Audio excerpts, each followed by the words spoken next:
Yes. Okay. Should we start? Yes. Okay. Good evening, everybody. On behalf of the Department of English and IQAC Barabazar Bikram Tudu Memorial College, I welcome you all to this 3-day lecture series uh, to be held from 23rd to 25th June 2020. We are honored to have with us in this series 9 eminent scholars, researchers, and academicians from all over the globe who will deliberate on topics ranging from medical humanities, ballads, feminism, diaspora literature, hashtag movements, graphic narratives, zombie literature, modernist literature, and memory literature.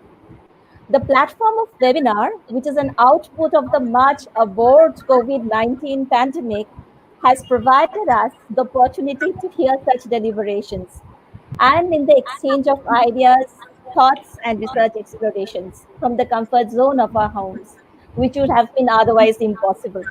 We are thankful to all the speakers who have consented to deliver their lectures here. Without any further ado, I would like to introduce our first speaker of the day, Dr. Abhishek Parui, who is an assistant professor in English at IIT Madras and associate fellow of the UK Higher Education Academy. His research interests include medical humanities, memory studies, masculinity studies, and critical theory. He is the author of Postmodern Literature, which has been published by Orient Black Swan in 2018, and is currently connected with Roman and Middlefield for a book titled Culture and the Literary Matter, Metaphor, and Memory. Uh, and so, let me first tell you that Dr. Padavi is one of the prevalent speaker, and he's doing his research on medical humanities for a long period of time. So, what is medical humanities? It's a multidisciplinary field which consists of humanities, that's the theory of literature and the arts and philosophy and the ethics, and at the same time, it can also, to some extent, it can take some parts of theology also, and social science, anthropology, psychology, and sociology and arts. That means theater, literature, cinema, music, and visual arts. At the same time, integrated in the almost all the undergraduate curriculum of medical schools and colleges. So it seems that there are numerous possibilities, I would tell rather scope of doing research on medical humanities. And today we have with you all Dr. Abhishek Parvi is there to discuss the research possibilities in medical humanities. Dada, now I'm requesting you to start the lecture. Over to you. Yeah, thank you Over to very you. much. So, thank you very much for this invitation, Dr. Gautam and Dr. Shilpa. And I'm very honored to be a part of this really excellently conceived series. And I'm looking forward to the other speakers as well. Am I audible to everyone?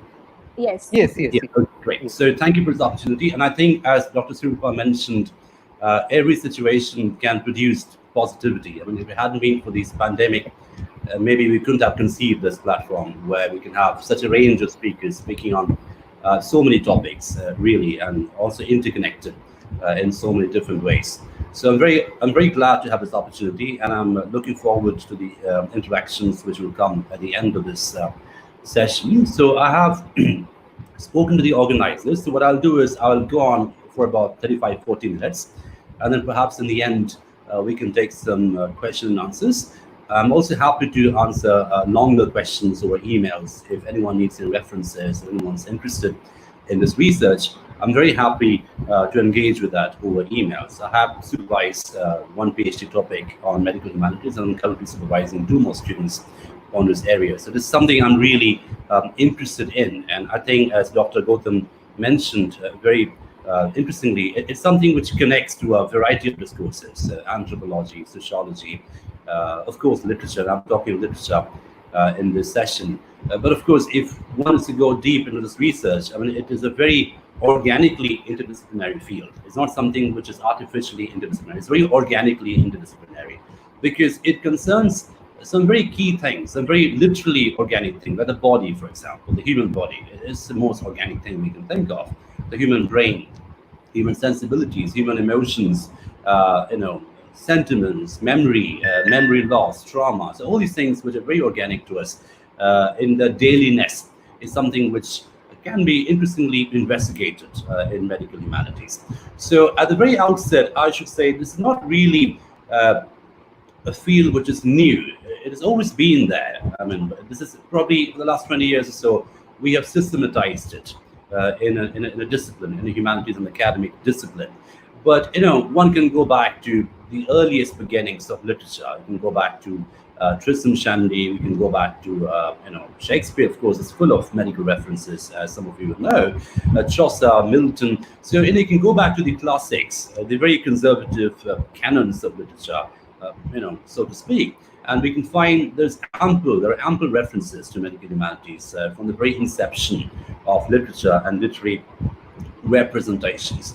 So it isn't something that we have in this field that we have just invented. It's not something like that. It's something which has always been there. So what we've done is we have attempted to give it a system of investigation, or rather, shall we say, an epistemic structure through which we can weld all these different disciplines: literature, anthropology, sociology, politics, and also affect studies. And I'll be talking about affect quite a bit in this lecture as well. So at the very outset, we need to look at the philosophy of knowledge around medical humanities. So what is medical humanities? How does it come into being? And what is this discipline about, essentially?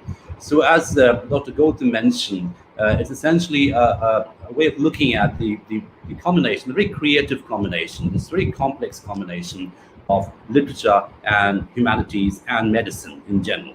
And of course, literature is one of the most potent instruments to represent consciousness, as we all know. And I'm very glad to see there are speakers on modernism subsequently in this series, because one of the key things about modernism and modernist representation is the entire capturing of consciousness. How does the human mind think? How do thought processes occur? How do they emerge in time, in space and time? Right? So literature has always been a very potent vehicle, shall we say, for consciousness, for memory, for transmission of emotions, right? So I think it's a very fertile field to look at if one is to study medicine and medical science through a very innovative investigative frame. So literature and medicine have always been in very close combination. Now, one of the key things that we do in medical humanities is you also look at the philosophy of mind, the philosophy of body, because these philosophies offer very complex ways to look at these thought processes, emotions, body, trauma, language. Because if you take something like language, for example, I mean, language is something which is very, very abstract, as well as something very, very tangible. It has a grammar book, it has a set of codes, it has a set of templates, so all that is there. But at the same time, language can also produce abstractions, can also produce multiple meanings, can also produce metaphors, can also produce a variety of things which can move into the abstract domain. So even language can be a very important tool to look at in terms of looking at this whole idea of medical humanities. So medical humanities, of course, I mean, we can go back and look at this, the whole critique of society, the whole critique of some of the institutions of medicine, the whole critique of some of the institutions of medical politics in terms of how they very quickly become hegemonic.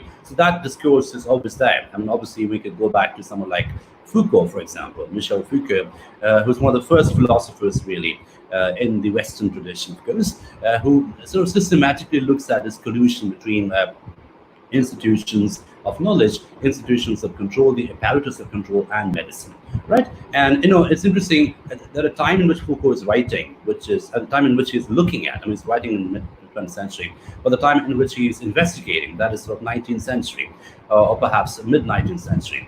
Now, that is a very interesting time, because that is the time in the Western culture in Western Europe, where some of the things we talk about, like racism, for example, was being systematized. Now, one of the key things about racism at that point of time, in the 19th century, was it had to be legitimized through certain discourses. And medicine, of course, was a very potent discourse. So, you can look at Foucault, and we can take a look at some of the sort of combinations which are happening around that time, around race, around white supremacy. And of course, these are all narratives which are very organically connected to imperialism. So we can see how there were certain very quote-unquote medical treatises, some very sophisticated medical studies, which were sort of justifying in very covert and sometimes quite overt ways, the legitimacy of imperialism, the legitimacy of white supremacy, the legitimacy of the white race dominating the non-white race. Because you can think of someone like, for example, Francis Dalton. Now Dalton, who was a cousin, a distant cousin of Darwin. He was one of the key philosophers at that time, Francis Dalton. And he had this very interesting journal called Biometrica. Now, in Biometrica, we have one of the first real collusion between statistics and medicine and racism. Because we see in that journal, if you manage to get hold of a copy, it should be available in some digital format, I'm sure. We can see how there are very systematic and deliberate and repetitive studies in which are sort of corroborating and empirically proving the inferiority of the non-white race. It talks about things such as skull size. It talks about things such as how the black people are essentially more prone to violence, more prone to criminality, etc. So we find that even at that point in time where imperialism was at its high point, shall we say, the heyday of imperialism, 19th century, mid-19th century, late 19th century. So we find how all these different epistemic discourses were combining together to legitimize some very political maneuvers, some very political institutional maneuvers, such as imperialism. I mean, we can't have something more institutional than imperialism, can we? So the different justifications which were happening around imperialism at that time obviously needed some kind of a medical backing, sophisticated medical backing. And of course, we can connect that to, let's say, someone like Frantz Fanon, much later, where we see how Fanon, who was a trained psychiatrist, and I think is one of the key figures in medical humanities, we find how Fanon continues to investigate this very interesting collusion between medicine and racism, how the black man's disease is seen as something which is very, very closely connected to criminality, degeneration, etc. And this fear of degeneration, this panic of degeneration, which is sexual panic, moral panic, racist panic, it also happened to have the same temporal territory, which is 19th century. So we can see how the mid to end 19th century can be seen as a very fertile field, but different discourses come together: medicine, racism, imperialism, etc. And so, if I were to suggest a good starting point for a systematic study of medical humanities, I would probably pick mid to late 19th century, because that is a time where we can see different institutional apparatuses coming together, and medicine being a very key case in point. So, and it's something that I just want to mention, a less known symptom, a less known phenomenon. There's something called North African syndrome, and this is around time when Fanon was writing, much later.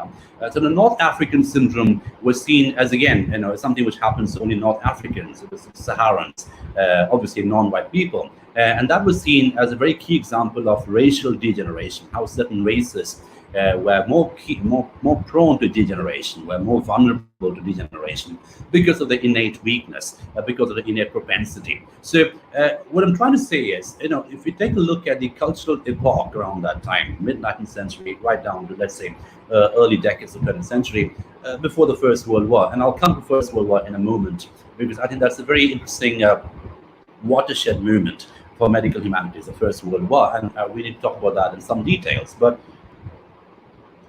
prior to that, as we can see, the fear of degeneration, racism, criminology. I mean, criminology had its heyday. It began to form a discursive system, a discursive order around the same time. If you take a look at Lombroso, Cesar Lombroso's works, The Criminal Man, for example, was written around that time, 1860s.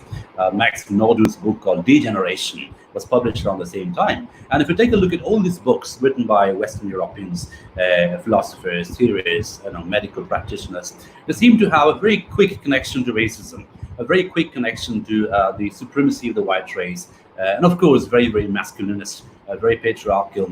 The woman is obviously more prone to degeneration. The woman is obviously more prone to criminality. The woman is always more feared. And if you take a look at the literature around that time, we find there's a very interesting ambivalence, because on the one hand, we have the optimism about the empire, the optimism about the growth of imperialism as a fabulous enterprise. But at the same time, we have books, novels, very popular novels, such as, let's say, Dracula, for example, Dr. Jekyll and Mr. Hyde, for example, the picture Dorian Gray, which around the Finnistical period, which are sort of professing some type of fear of degeneration, how the best of the European man can become degenerated into something which is to be feared. And obviously that degeneration is very heavily racialized in some cases. In the case of Dracula, for example, very anti-Semitic. And this Eastern European Jew comes and takes over England. So the fear in Dracula is obviously sexual fear, bodily fear, but also in some sense it's a capitalist fear.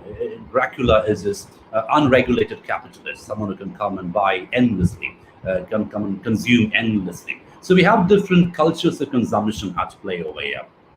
The sexual culture of consumption, the economic culture of consumption, the capitalist culture of consumption. So we can see how imperialism, racism, medicine, the body, physiognomy, criminology are all coming together in very complex combinations around this time. So I would suggest that mid to late 19th century, which is the time that Foucault picks as well for his study, is really a fertile field in terms of looking at medical humanities as a historical discipline. And if you want to historicize this discipline, that would be a very good starting point, shall we say. Now, I just mentioned the First World War.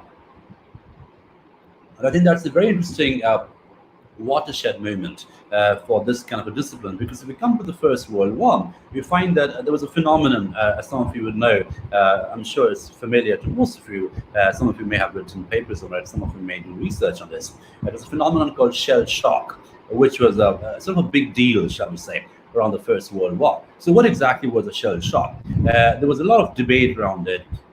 Different medical debates happened. It was a very topical thing. Lots of people talked about it, and of course we can read war poetry, Suzanne, Owen and Graves, and many others who've written poetry about shell shock, etc. Now, one of the key things about shell shock is that it was the reason why it became a big deal is because it actually showed for the first time that a white man, the best of the white man, can actually become something which is quite abominable, which is something quite odd, something which is disgusting for the masculinist politics. And there were a lot of writings around that time. And one medical practitioner, someone who coined the term shell shock, someone called Charles Meyer, Meyer, he actually confessed that a real shell has nothing to do with shell shock. It's a psychological thing. It's a mental thing. It's got nothing to do with any physical phenomenon. So the medical discourses around shell shock were very, very controversial. No one had any clue in terms of how to cure it, how to address it, etc. And it was at this time that a certain Viennist medical practitioner became very, very popular in London, and his name was Sigmund Freud.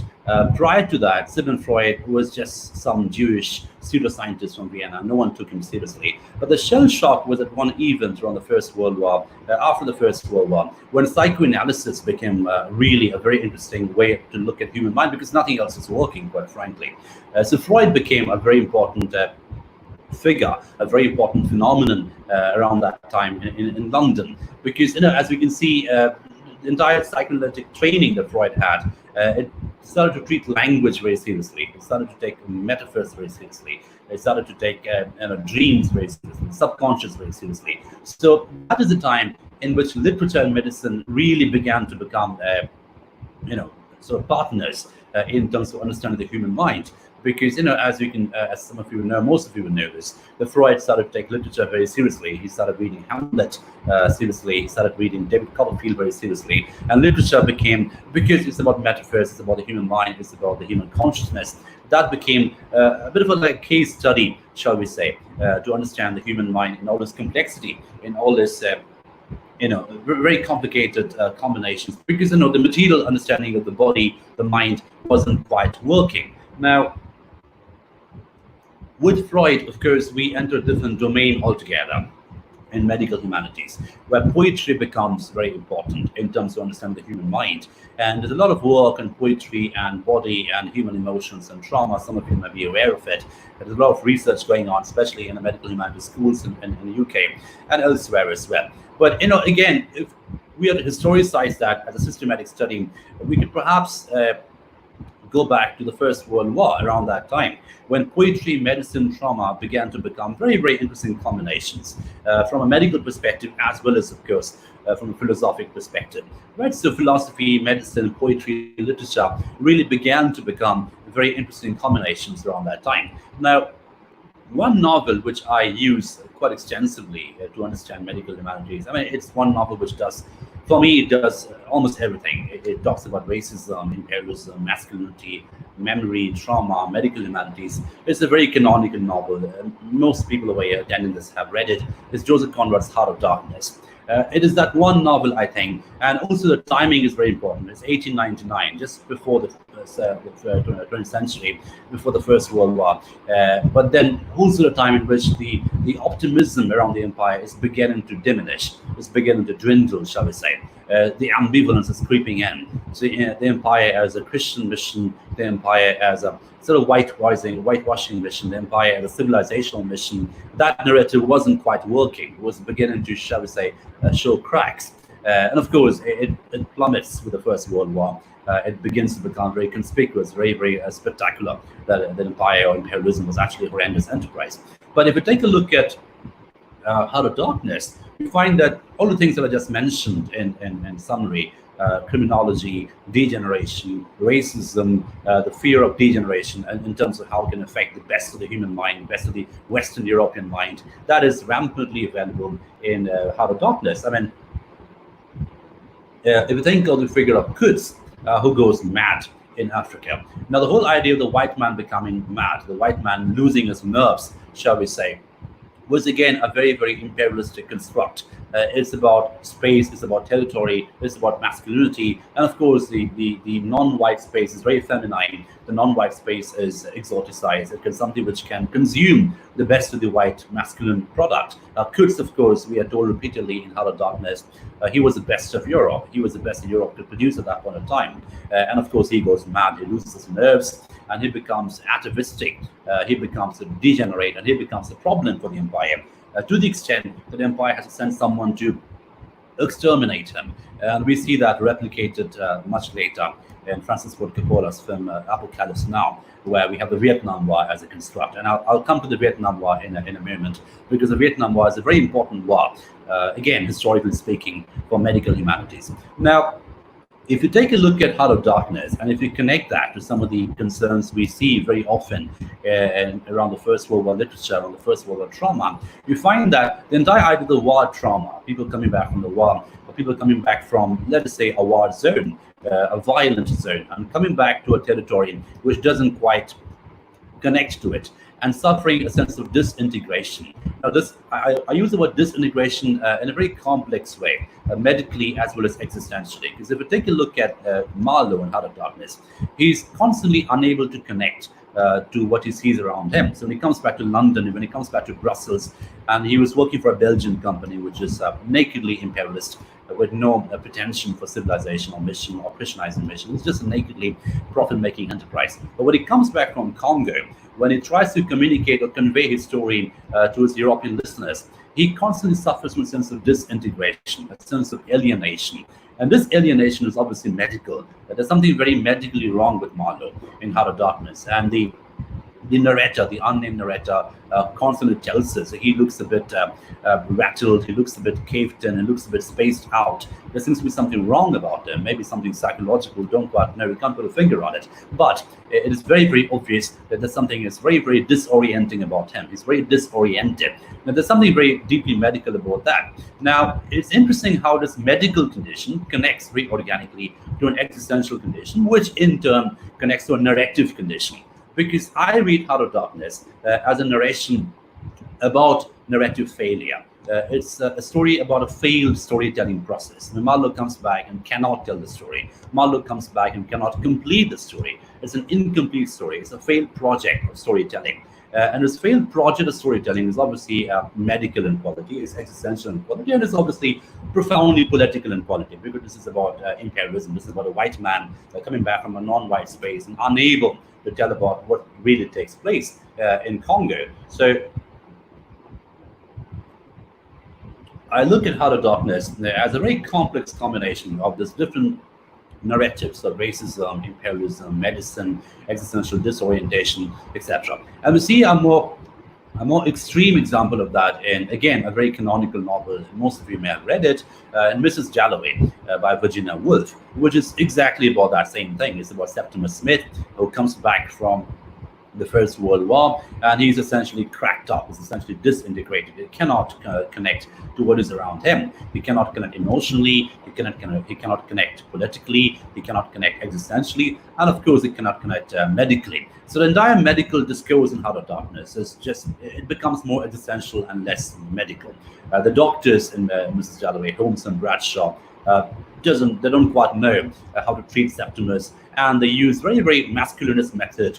Ask him to play cricket, confine him in a room, overfeed him, ask him to overeat and gain more weight, become a man up, etc. So this very masculinist model of treatment doesn't quite work. And this is what I meant a little while ago when I said this is a time where Sigmund Freud became very important, because the entire talk-cure method of Freud, the entire dream narrative method of Freud, that was actually becoming more acceptable at that point in time. And of course, we can debate about the legacy of Freud. That's a different debate to be had, whether how empirically true Freud was, how seriously we should take Freud today in current neuroscience. That's a different debate altogether. But I think Freud still has a very significant historical location in trauma studies. And in terms of its location at a particular point of time, where this whole idea of narrative, this whole idea of telling a story, this whole idea of metaphor was actually helpful in some sense to the sufferers of trauma. So if you take a look at Mrs. Dalloway, I think is one of the key texts for medical humanities. You find that more than the medical problem, the problem of empathy becomes more important. The problem of affect becomes more important. The problem of language becomes more important. And these are very humanities, themes. I mean, we talk about affect, empathy, emotion. We immediately think we are in the domain of literature. So we can take a look at Mrs. Dalloway as one novel, which again, very systematically combines this literary concerns about consciousness, about narration, about memory, about trauma, about language, about communication, about embodiment, and of course, it combines all that to someone who's actually suffering this. So one key term that I'm going to draw on from this point, mentioning Mrs. Dalloway, is embodiment. I think it's a very key term in medical humanities, because embodiment is obviously a medical phenomenon, but it is equally, I think, a philosophical phenomenon. It's a cognitive phenomenon. So I look at embodiment as a very complex entanglement. And again, it's one of my favorite words. Most of my students are bored to death by now with that word, but I think it's a very handy word, entanglement, because I think that's a very complex combination. And I use the word entanglement rather than combination, because I think there's something very asymmetric about entanglement, which I find very useful. The asymmetric quality, we can't quite quantify the combination, and that is exactly why we call it entanglement. Right? So there's very asymmetric entanglement between what is neural, what is biological, what is metabolic, and what is existential, and what is extended, and what is social. So embodiment to me is a neural phenomenon. It's something to do with the nerves, it's something to do with the neurons, it's something to do with how we process information, it's something to do with how we process our location as a body, but equally it's a social phenomenon. I think embodiment. It's also how we connect to the society around us. It's also how we connect existentially, socially, to what is around us. The whole idea of embodiment, there's something embedded about it, and also something extended about it. And this constant loop between the embedded quality and the extended quality is what makes embodiment a very rich and complex concept in medical humanities, something which you can use to condense a lot of meanings, I think. So if you take a look at Septimus Smith and Mrs. Dalloway, we can summarize the novel as a crisis in embodiment, because he cannot connect medically, he cannot connect biologically, he cannot connect neurally. I mean, he has a lot of neural problems. And we see, for example, those of you who read the novel, and I'm hoping most of you have, if you remember this skywriting airplane episode in Mrs. Dalloway, when there's an aeroplane writing in the sky, and Septimus is trying to process what the aeroplane is writing. And the whole thing, the whole aeroplane writing in the sky, appears to him in a very decelerated manner. Everything slows down for him. It takes him more time to process information, to process science, to process language. That's because he has a serious cognitive problem. He has a serious neural problem. It's something very motor, something very neural, something very cognitive. But equally, we find him the lack of empathy that he suffers from is something which is very social, something which is very existential, shall we say. So the whole idea of embodiment, or the crisis of embodiment, is something which can really summarize the complexity of the crisis in Septimus Smith and Mrs. Dalloway, right? And it's something which you see again in Heart of Darkness. In Heart of Darkness, it's even more complex, because I read embodiment not just as a sense of feeling, but also a sense of expression, right? How do you express yourself? How do you navigate with the world around you? And of course, narration is a way of navigation, I think. So the whole idea of narration, navigation, this dynamic is disturbed in Heart of Darkness, because Namallo cannot navigate with the surroundings. He cannot connect with surroundings. He cannot integrate with the surroundings. And equally, he cannot narrate with surroundings. So this constant crisis between navigation and narration in Heart of Darkness is, again, what makes the novel a novel about the crisis in embodiment. So embodiment as a conceptual, as a complex concept, I think, is a very important term in medical humanities. Of course, I'm happy to engage with this in the Q&A session, and if anyone's interested to write emails to me, I'm happy to engage with that as well in terms of references and other things. Now, let me jump a little bit, because I mentioned the Vietnam War. I mentioned the whole idea of Francis Ford Coppola, and how the Heart of Darkness situation is replicated in that film. The reason why the Vietnam War is important in terms of historical event is because it's after that war trauma actually gets classified as a medical thing, as a medical problem. And of course, the way we know it today is post-traumatic stress disorder, or PTSD. Now, that term, PTSD, or post-traumatic stress disorder, was first classified after the Vietnam War, when we have all these war veterans coming back from Vietnam. And of course, the Vietnam was a very complex war, because it's a war.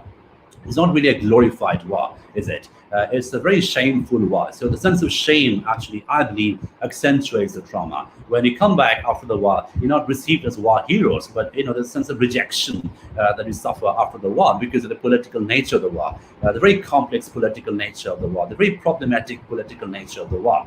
It makes the whole trauma more complex in quality. And again, we're looking at shame as a social phenomenon. We're looking at shame as a cultural phenomenon. So we again looking at this loop, this constant and endless loop between the metabolic, between the embedded, the neural, the biological, and the social, the extended, and the existential. So medical humanities is exactly about that. It's about this constant navigation between what is inside and what is outside, between what is embedded and what is extended, right? So this constant loop between the embedded quality of cognition and the extended quality of cognition is something which we are very, very key to investigate in medical humanities. And one philosopher that I would recommend, and I'm happy to mention more if there are questions at the end, but one very immediate philosopher that I can recommend for this kind of study is someone called Andy Clark. Now, Andy Clark has this 4E model of cognition, and that is embodied cognition, extended cognition, enacted cognition, and of course embedded cognition. So embedded, embodied, extended, and enacted. So 4 different models of cognition. And of course, cognition is a constant process. Cognition is never really a product. It's a process. It's something very distributive about the process. And of course, if we apply that theory to something like Heart of Darkness, we find that the whole business of delayed decoding in Conrad is exactly about that. I mean, this is a rupture in cognition between this constant loop between the extended and the embedded. That gets disturbed, and so we have this whole process of defamiliarization, delayed decoding, etc. So Conrad is someone who does a lot of things for me. So he's a very handy writer. Heart of Darkness he's sufficiently racist, he's sufficiently politically problematic, he's sufficiently politically incorrect, so we can do a lot of political study on Conrad. But also, I think, because he's writing in a very confused time, that confusion as a writer is something which we today can really tap very, very complexly in terms of how to locate him in the scheme of things in medical humanities, as well as, of course, as an empire writer, as a very problematic and racist empire writer. Now, so I just mentioned the whole idea of cognition and Andy Clark. So let's come back to the Vietnam War in terms of how the war, because it offers a model, it offers a trauma theory, it offers a trauma sort of system, PTSD, post-traumatic stress disorder. So something which happens to veterans, something which happens to sufferers of trauma in the war when they come back after the war. And as I mentioned, it's actually quite ironical and perhaps appropriate that a Vietnam War is a one war which would cause this classification to happen. Because as I mentioned, it's a very complex war, a very politically complex war, because when you come back from the war as soldiers, you're not really received as war heroes. The sense of rejection about it. So this rejection, of course, is very social and quickly becomes existential inequality. So this constant combination, this constant convergence, shall we say, between the existential and the medical is something which you see throughout a lot of novels, really. We have Mrs. Dalloway, as you mentioned, we have Heart of Darkness, as you mentioned, and of course, if you read Fanon, you find again sense of rejection as a black man, rejection because of your race, and that compounds the trauma, that compounds the medical quality, as it were. So that is the historical backdrop that I just wanted to offer in medical humanities. So I'm just going to quickly move on from there to some of the recent studies in neuroscience, some of the recent discoveries, some of the recent sort of experiments, and some of the recent findings from neuroscience in terms of how they connect to what we do in literature. And I'm hoping to have, this is, shall we say, the part 2 of my lecture. I'm hoping to have some connection between this and the part 1, which was about the historical backdrop of medical humanities. A very convenient historical backdrop. And there can be the historical backdrop. I mean, we can choose any backdrop, but I find this a convenient backdrop to study and locate medical humanities as a discipline. Now, one key figure in terms of looking at the very interesting study between neuroscience today and literature is, again, a figure which may be familiar to most of you, is a neuroscientist, Antonio Damasio.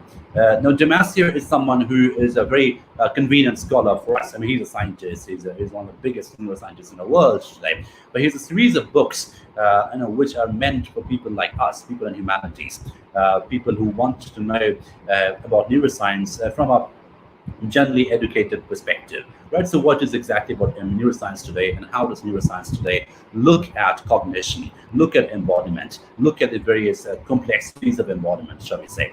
And there are a series of books that Damasio has written. One book that I find very interesting in terms of a philosophical take on cognition is a book called Descartes' Error. It's about Descartes, the whole idea of the French philosopher Descartes, and how there's an error in Descartes' formulation of consciousness. And of course, all of us know what Damasio is really attacking is Descartes' I think, therefore I am, that dualism of mind and body. That is actually something which is negated and refuted completely by modern neuroscience, which looks at cognition essentially as an embodied phenomenon, as a distributive phenomenon. So Descartes' Error is a very, very interesting book because it looks at philosophy. And this is interesting because we have a neuroscientist, a hardcore neuroscientist, one of the biggest names in neuroscience today, who's actually drawing on philosophy, continental philosophy, to look at cognition.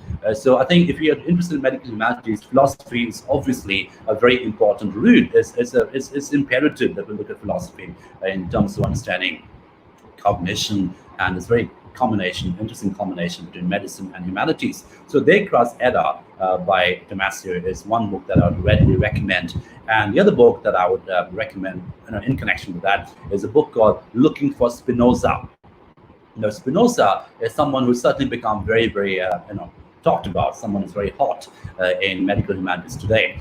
He's sort of been resurrected academically because he seems to have formulated some very interesting theories which completely undercut and refute this very Cartesian dualism. Because if you read Spinoza's Ethics and other books that he's written, you find this entire model of cognition that Spinoza is offering is very compatible, actually, to some of the recent research in neuroscience. Because the whole idea of this mind-body dualism is done away with in Spinoza, right? So he's actually refuting that, and he's looking at embodiment as an interconnected, as an intercorporeal thing. right? It's something which happens between bodies. It's something profoundly corporeal. Now, I'll use Spinoza in my research quite creatively, because he can see someone who can be brought in a very interesting way, because neuroscientists are writing about him, philosophers are writing about him, people like Andy Clark, who I just mentioned, are writing about him. And another philosopher I would recommend very heavily is someone called Sean Gallagher, who I happened to meet personally, very privileged to meet him when I was in my PhD. So Gallagher has got a fascinating book called How the Body Shapes the Mind, which again is about embodied cognition.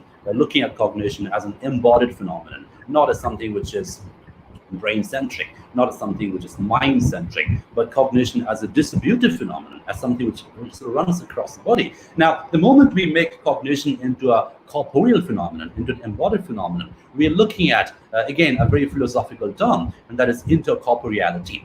This movement between bodies, this movement across bodies. And how does this concept of intercorporeality connect to another very interesting concept of intersubjectivity? Now, mind you, each of these terms, intercorporeality, intersubjectivity, these are profoundly political terms. If you think of someone like Frantz Fanon, I mean, his entire discourse as a black man is about this intercorporeality. How does a black man's body sort of negotiate in a very racist space? And this is perhaps very relevant to us today when we have movements such as Black Lives Matter and across the world, because the whole idea of intercorporeality is a profoundly political phenomenon. And again, we're looking at medical humanities, as I mentioned at the very beginning of my session, as a very organically interdisciplinary phenomenon, something which doesn't really have to be interdisciplinary. It is interdisciplinary by default. It's looking at literature, it's looking at politics, it's looking at philosophy, and of course at medicine in a very organic way in terms of connecting all these different discourses. So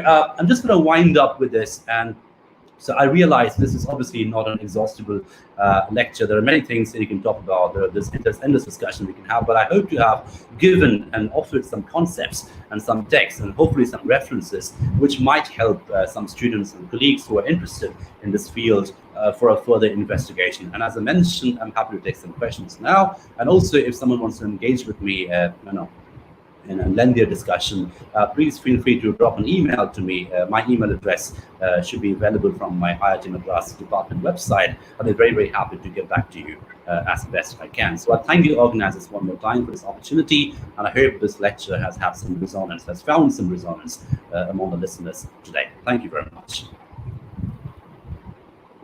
Thank you so much. Thank you for this very informative lecture. Thank you for elaborating on the historicity of medical humanities as a discipline. Rereading for us Heart of Darkness, Mrs. Dalloway, delving into the post-traumatic stress disorder in the context of the Vietnamese War, the different kinds of cognition, neuroscience today. I hope there are lots of questions. I request Gautam to ask the questions. Yes. We have a few questions. Let me tell you. The first question is from Manali Kormukar, and she has done PhD, I guess, under your guidance. So, told me that, could you please further explain the connection between North African syndrome and criminology? I believe we can relate it to Albert Camus' Stranger. Yes, how wonderful. This is a paper that Manali is working on. It's a very cheeky question. Yes. It's a paper that we are working on together. So let's publicize it shamelessly since she's asked the question. But yes, yeah. So, but this is actually interesting because North African syndrome is something which was a big deal at one point in time. I mean, it was very territorial, very racist. It's something which happened to Africans, apparently, of course, Saharans. It was related to a lot of issues which are very political, so it's migration. Right, so for example, it was seen as a very convenient ploy to appear sick in order to get a French passport, in order to get a French visa. And of course, we need to historicize this in the context of the French-Algerian War, right? Because this was a time in which the whole, this is why Fanon also comes in, and Fanon has actually written on North African syndrome, and you can look up Fanon's works on North African syndrome, and he looks at how this particular medicalization of a certain situation is so racist in quality. And if you take a look at Camus' Stranger, which is the work that Manali is interested in, and which is the work that she and I are working at the moment, you find that the way the Arabs appear in Camus is very, very interesting. They seem to be quite numb. They seem to be emotionless. There's a degree of, shall we say, cognitive flatness about them. They're very flat. They're not round characters. So I'm sure. I mean, I've heard that someone speaking on zombie fiction. There's something zombie-like in a way that the Arabs appear to the white eye, right? And this is obviously denying them humanity, dehumanizing them to a certain extent. And this is profoundly and rampantly racist, right? In terms of how the other, the alterity of the Arab is being medicalized very conveniently in terms of flattening them out, right? And of course, this whole idea of flattening out is interesting because one of the most celebrated case studies that Damasio talks about in his works as well is a case study of someone called Phineas Cage. The Phineas Cage is someone who, white man, someone who suffered an accident while working on a railway plantation. There was a train line being made, and there was an accident at the workplace, and a splinter hit his head, and then of course he had to be operated, and he was okay after the operation. But then he became emotionless. He became empathy-less. He began to suffer from empathy-lessness. He could not connect to his family. He could not connect to his social surroundings. He kept losing jobs. He became an alcoholic. He ran away. He became a failed man. Now, Damasio looks at this syndrome, this emotionlessness, as some kind of a medical thing. I mean, this is what happens to you when you suffer a brain injury and your ability to emote goes away. Your ability to sort of empathize goes away. And the reason why Damasio is using this as a case study is because he's talking about the very key role that emotions play in cognition. And the reason why he's using it because he's obviously trying to undercut Descartes. Because according to Descartes, it's rationality which makes a man. It's reason which makes a man. And emotion obviously is feminized. Emotion is obviously, the other man, the African man, the female. It is very quickly connected to hysteria. It's very quickly connected to degeneration. But in completely undercutting that, we have Damasio and others also who write in the same vein, who talked about the centrality of emotions, how important emotions are in terms of cognition, in terms of the ability to recognize the reality around it. Now, so emotions, obviously, we know medically today that emotions play a very vital role in terms of cognition. Emotions are absolutely imperative for cognition. Now, if you take that medical quality about emotions, if you look at the way in which this is racialized in the North African syndrome, especially in a way it appears in the Stranger by Camus, where the Arabs appear completely emotionless. And obviously there's a sense of dehumanization and also racial reification. That's the term that I use. The racial reification. They're reified, they're commodified because of the racial location, because they're Arabs, right? Because they can't have an emotion. They're completely flattened out, right? So this flattening out is something which I find very biopolitical in quality. And of course, Fanon is a profoundly important philosopher for biopolitics in terms of how he looks at the French-Algerian citizenship politics and how medicalized that politics was at that point of time. He's written on schizophrenia, for example. He's written on nervous disease, for example. And this politicization of medicine and the medicalization of politics, that's something which Fanon is very, very interested in as a philosopher. And his own location as a black man, as a black psychiatrist, in a very racist France, is something which we need to be aware of. So the North African syndrome, I think, is a very important example of racialization of politics, racialization of medicine, and of course, the medicalization of race. So I think that's something which we need to tap into. So thanks, Manali, for that question. For the listeners, when we're talking about the upcoming paper of Abhishek, let me tell you that he has published two wonderful papers, and those are first one is about that imagine what it would be like to have a brand new heart, biosentimentality and embodied relationality in change of heart, a novel, and another is that Victor's progeny, premonition of a bioengineered age. You guys can have a look at both the papers. Yeah, and both are authored by Manali, who used to be my PhD supervisor. So she's also someone who's working in this field. So those are co-authored by her. Yeah. Yes. Let me ask you another question. That is from Samrat Da. is telling that how medicine as a discipline deploys itself as scientific, as in something having an intrinsic value. This is the first part of the question. Let me tell you also the second part. And since medicine is a discipline that deals with the human body, does it have all the potential to question and the skepticism more than other natural sciences which deals with animal or the inanimate object? And there is another question, but let me uh, okay, let me tell you the third part also. And isn't there a duality in the discourse of medicine which employs scientific truth value, but also may question it? So, so there is a three-part question Yes, that yes. So, Samantha has yeah, very, very valid questions. Thank you, Shamrada, for that. So, I think this is more relevant today, perhaps, than ever before, where we are suffering from a pandemic everywhere. And medicine or medical science has suddenly found ambivalence as a very important and interesting category. So, suddenly, it is not shameful to be ambivalent, even if you're a doctor, even if you're a medical practitioner. So, suddenly, the philosophy of ambivalence is quite handy for medicine as well. And I use ambivalence in a very philosophical way. Ambivalence not as confusion, but ambivalence is something which accommodates both possibilities, right? So it can as well as not happen. So both possibilities are simultaneously present. So I think the three questions are connected questions. So I'll just combine everything together, and hopefully this response will suffice. If not, of course, we can continue this engagement informally later. But I think this claim of medicine for a truth value, this claim of medicine to have a sort of a ontological, reality in terms of the ontological understanding of the human body, in terms of something which cannot be questioned, in terms of something which is embedded, in terms of how we think, how we cognize, how we move, how we, essentially live. So I think this claim it's obviously suffered some degree of crisis in recent times, because the very ontology of humanness has become sort of a deconstructed. Especially, I mean, just think of the way in which we are having this seminar, for example, this particular session. I am a virtual presence, and we have hundreds of virtual presence. We are all engaging with each other in very disembodied ways, right, through our voices. But at the same time, we are making sense to each other. I hope I'm making sense to most people.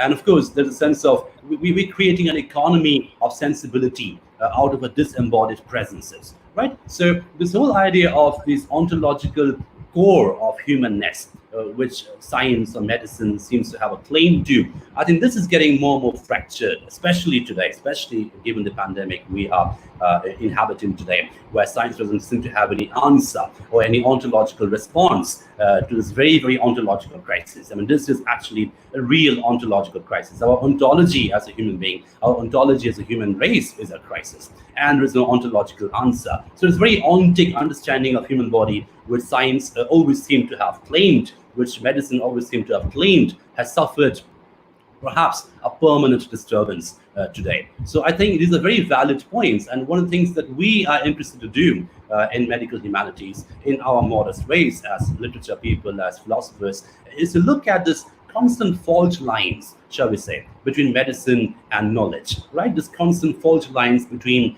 the medical understanding of the human body and the affective understanding of the human body, the medical understanding of reality and the affective understanding of reality. And if anything that, if it's anything that these novels are mentioned do in terms of How the Darkness, in terms of Mrs. Dalloway, they're constantly foregrounding these fault lines that medicine cannot know beyond a certain point. Medicine cannot treat beyond a certain point. So this medical claim to ontological knowledge is an incomplete claim. It always has a fault line, and that fault line is perhaps inhabited best by literature, by affect studies, by humanities, by philosophies. That would be my response to Shamrada's question.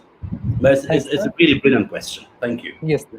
So the next question is from Somasti Sarkar. She is asking that with the advancement in medical sciences, it is assumed that there has been a tendency towards post-humanist existence. So in that context, can there be far more possibilities of many entanglements between post-human studies and medical humanities, and can it be potentially open an area in further research? Yes, What's yes, your take on absolutely. it? Yes, I mean, a very strong affirmative to all these questions. And Manali is here attending the session. Her work is a very good example of post-humanism and medical humanities, because the whole idea of post-humanism, a post-humanist study is very deeply anti-Cartesian, right? It's looking at human body, human knowledge, human effect as distributive phenomenon, something which can sort of endlessly be distributed. And for example, this session that we have today, it's very distributive. It's very plastic in quality. It doesn't really have any center as such. I mean, it's just distributed. We are all disembodied voices, floating around in some cyberspace. So essentially, we are all post-humanists at this point of time. We are having a post-humanist session, shall we say? I hope it doesn't scare, but this is exactly what we are doing. So there's very interesting entanglement between post-humanism and medical humanities. And for me, it's the only way to study medical humanities. I mean, it has to be to the post-humanist perspective, because that is, like you mentioned at the very outset of my session, that we need to take a look at philosophy. We need to take a look at critical theory. People like Deleuze, for example, the idea of de-territorialization, the idea of the rhizome. I mean, these are key things for medical humanities. So if you take a look at someone like Rosie Bradiotti or Catherine Hales, I mean, these are post-humanist scholars, really. And their work is, I think, very key, very germane to any understanding of this fault line, shall we say, between medicine and humanities, which is medical humanities. So it's a very good question. Yes. Okay. Next question is from Nisharga Bhattacharya. He's asking that how do you think Kafka's narrative in a report to the academy is related to the contemporary medical discourses on human and animal intelligence? Yes. Again, we need to go back to Derrida and read this very famous essay, "The Animal, the Therefore I Am," which again is profoundly anti-Cartesian. So you can see how all these philosophers, these very continental, hardcore philosophers, are suddenly so relevant in our understanding of medical humanities. Because Derrida, in my mind, is profoundly post-humanist in some sense. Right, because he's talking about the constant deconstruction of knowledge as we know it, as we humanly process it. So this hierarchy of knowledge, the hierarchy of right knowledge, shall we say, is constantly deconstructed in a very creative ways in Derrida's philosophy. And I think this whole idea of looking at the animal, and this is something which Haraway also does in her cyborg politics, moving away from an understanding of the human as a unique entity, but looking at human as some kind of an entangled entity. And I think this is something which is more relevant to us today than perhaps ever before. We are always endlessly entangled by default. We are always already entangled. So there's no effort that needs to be done to get this entanglement. We are always already entangled. We are entangled to our phones, we are entangled to a digital space, we are entangled to a cyberspace which we don't quite understand, and we are always entangled with uncertainty, right? And this entanglement with uncertainty is obviously undercutting any ontological claims to true knowledge, any ontological claim to pure knowledge in a Cartesian way. So I think this idea of animal studies is something which is very key to an understanding of medical humanities. And just in relation to that, another discipline that I find myself increasingly attracted is the discipline of waste studies or trash studies, right? The idea of trash. What is trash? What is waste? The ontology of the waste, the ontology of trash. And Greg Kennedy has got a really interesting book called The Ontology of Trash. And I do recommend it very heavily. So this whole idea of what is trash and what is useful, that has become very blurred, increasingly blurred. The whole idea of the production of trash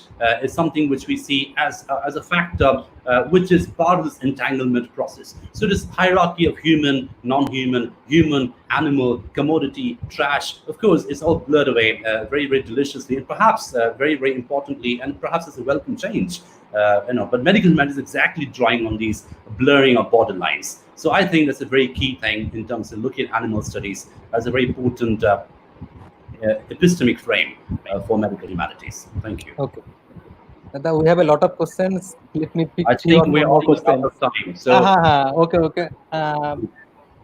3 or 4 questions more. I'm taking them. okay. Okay. Okay, can we take 3 more questions? Yeah, Yeah. I think we have another speaker, and it's almost 7 o'clock, right? Yes. Okay. So this is the last question I'm taking. Okay, Let's take 2 more questions. Yes. Maybe 2 questions. Okay. This is from Saksha Srivastav from BHU. He's telling that, do you think that there is a neuroscientific perspective to the role of narratives in terms of decoding embodiment and its entanglements, which you said are unquantifiable. Can you say the last bit again, which I said was? Unquantifiable. Unquantifiable. Yes, yes, Yes. yes. So thank you, Shakshi. That's a very interesting question. I'm glad you managed to listen and attend the session. So yes, my answer would be yes. So I think one figure that I use quite heavily in my research is someone called Joseph Ledoux, Ledaux.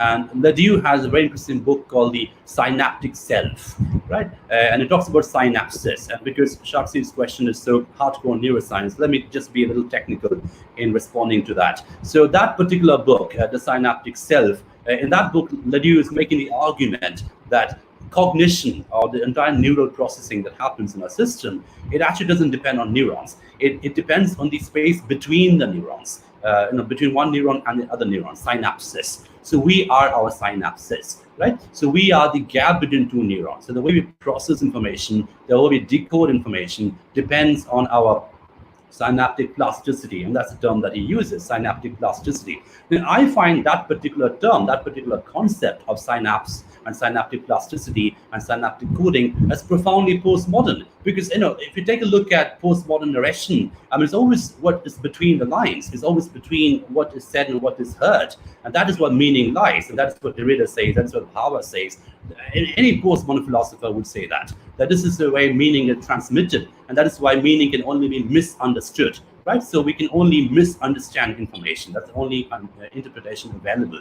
Every interpretation is a misinterpretation, and we also establish this economy of misinterpretation. So it's very classical postmodern understanding of knowledge, narrative, understanding, transmission. I find there's a very interesting structural parallel to some of the works done in neuroscience today, and Ledoux's work, the synaptic self, or the synaptic brain, the synaptic self, I think. Yes, and he also has a book on the emotions, how emotions make our human brain. So that structure of synapses, where transmission takes place between neurons, I think is something which is profoundly structurally sort of relatable to some of the works in narratives done in postmodernism. So I think my answer to Shakshi would be yes, a very strong yes. Okay, then I'm taking the last question. Yes. And there is that can the criminalization and subsequent legalization of prostitution in colonial India also be studied through the theoretical prism of medical humanities? Most definitely, because prostitution, it does so many things. It is racist, of course. The prostitutes are all non-white, and of course, it is also masculinist. It is a way of mapping the human body, the female body, and the female body, of course, has always been the subject of the medical gaze, the quantifying medical gaze, and that's why I'm so keen on looking at entanglement, which undercuts any claim of quantification, any claim of quantifiability. So the concept of quantifiability is ontologically undercut by entanglement, right? But in relation to this particular question, the whole idea of colonial prostitution, imprisonment, I mean, the whole idea that is profoundly in classic Foucault, right? I mean, that's the whole idea of imprisoning the body, containing the body, confining the body. As the confinement, coercion, quantification, they all happen together around that time. So that's the reason why, and it's such a good question, because I personally feel we need to go back to the colonial discourse in order to study the idea of medical humanities, because colonialism required medical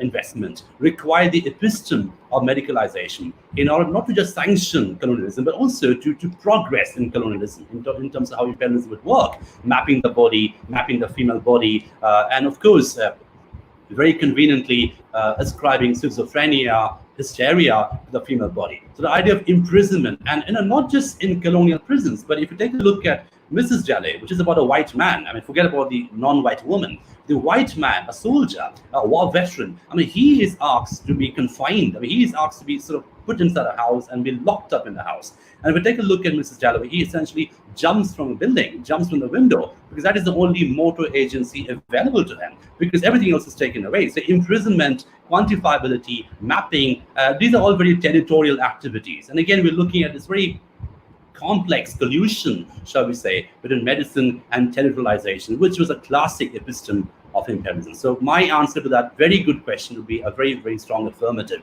We definitely need to take a look at colonial prisons, colonial prostitution through the prism, through the perspective of medical humanities. And I'll personally be very interested in that kind of research. So, and I realize these responses are very quick summary responses. These may not satisfy the people asking the questions. So please feel free to write emails to me, and I'll be very happy to engage with you at length with references. Thank you. Okay.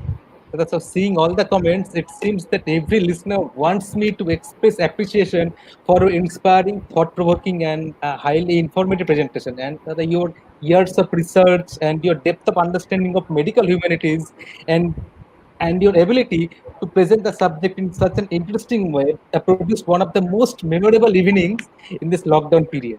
And I personally appreciate your approach, and the subject intrigues all of us, and we all plan to learn more. Please consider Yeah. adding us to your speaking schedule, and you are always welcome at our webinar or at our all the platforms, conferences, and all that. Thank Thank you. you Thank you very so much. much. Very, very Thank you so humbling much. to know. It has been an honor to have you with us. It has been very humbling, very overwhelming. Thank you so much for having me as a Thank speaker. you so Thank much. you very much. Thank you. Okay. Okay. James, are you there? I'm here. Yes. Can you hear me? Can you hear me? Yes. Yes. Yeah. Can you Yes. see me? No. Ah. Yes. Yes. Yes. Yes. Yes. Yes. All right. Good evening.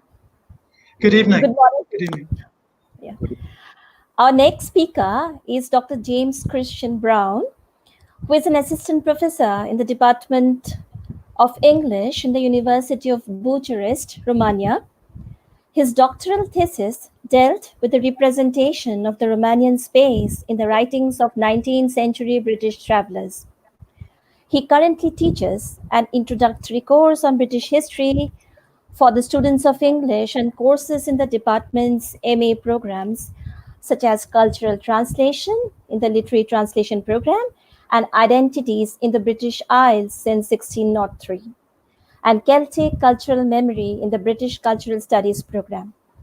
He is the translator of a number of literary and scholarly works from Romanian into English and is currently preparing a volume of Romanian folklore texts in English translation.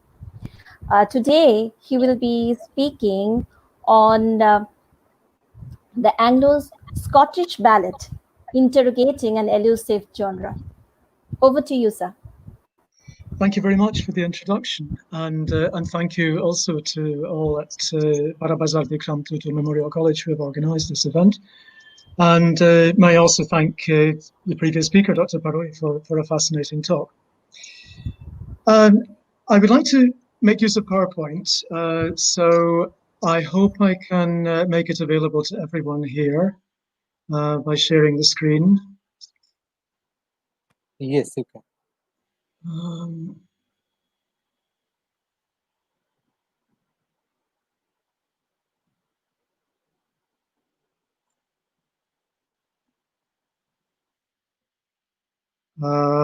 Can someone tell me if it is visible?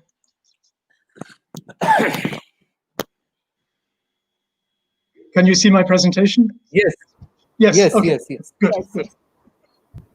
I hope also to play some sound extracts. I don't know how to do this online directly, but I'll simply play them through loudspeakers beside the computer and hope that something gets across.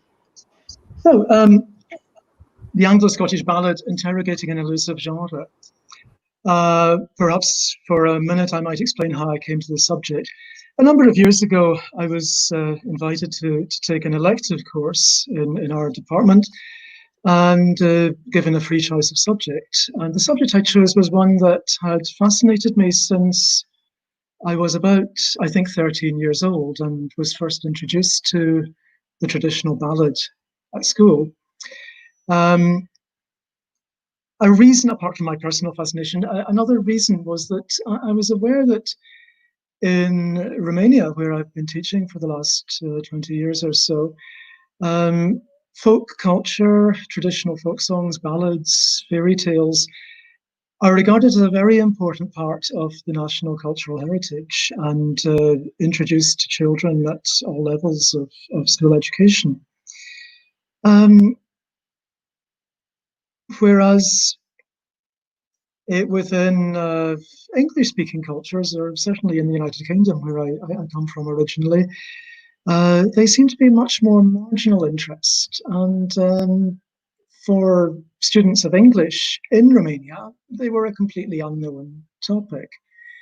Sorry, I should be perhaps more precise. In the United Kingdom, to some extent, there are areas like Scotland, which in fact is my native country, where traditional ballads are given a higher place in the curriculum. But generally, the high status that they have within the education in Romanian culture is not replicated within the English-speaking space, as far as I'm aware.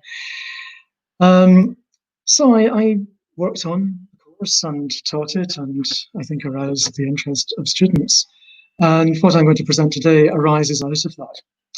Let me begin with the term itself, ballad. There is no monopoly on the use of the word. Those who want to use it to talk about rock ballads or looking back to Victorian polite middle-class culture and the drawing room ballad sung in the drawing room to the piano, or the bothy ballads of farm workers in 19th and early 20th century Scotland, or the street ballads that circulated in Ireland in the early part of the last century.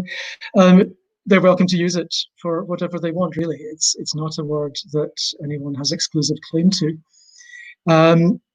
It has an interesting etymology and an interesting path into the English language, which I might draw attention to. It comes from Latin, ballare, to dance, a late Latin word.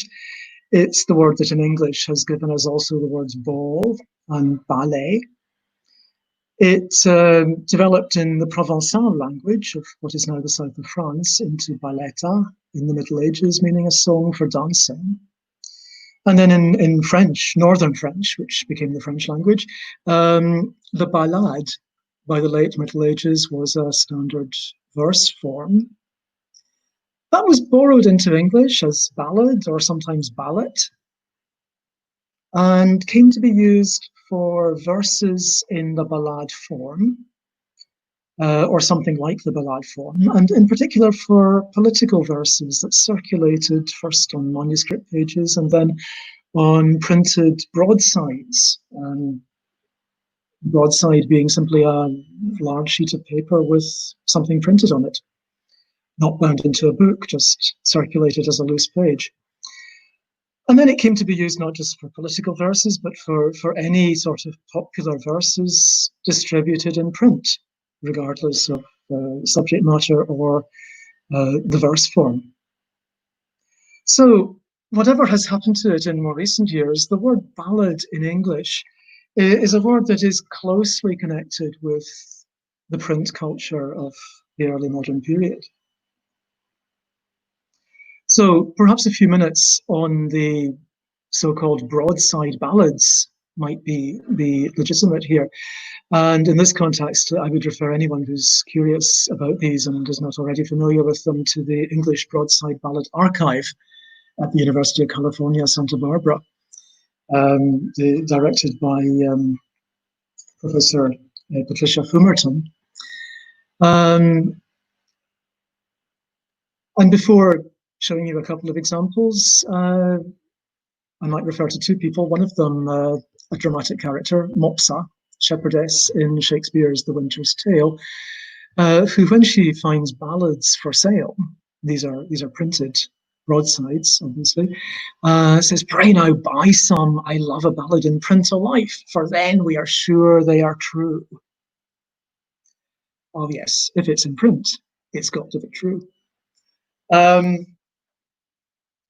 These ballads were ephemeral products. Once people had read them, or if they couldn't read, listen to them, possibly tried to sing them, When they were tired of them, they could pin them up or paste them, I should say, to walls. And we have a number of mentions from the 17th century of the walls of inns being decorated with ballads, sometimes also probably private houses, or they could do anything that one can imagine one might do with waste paper, basically. So most of them have disappeared.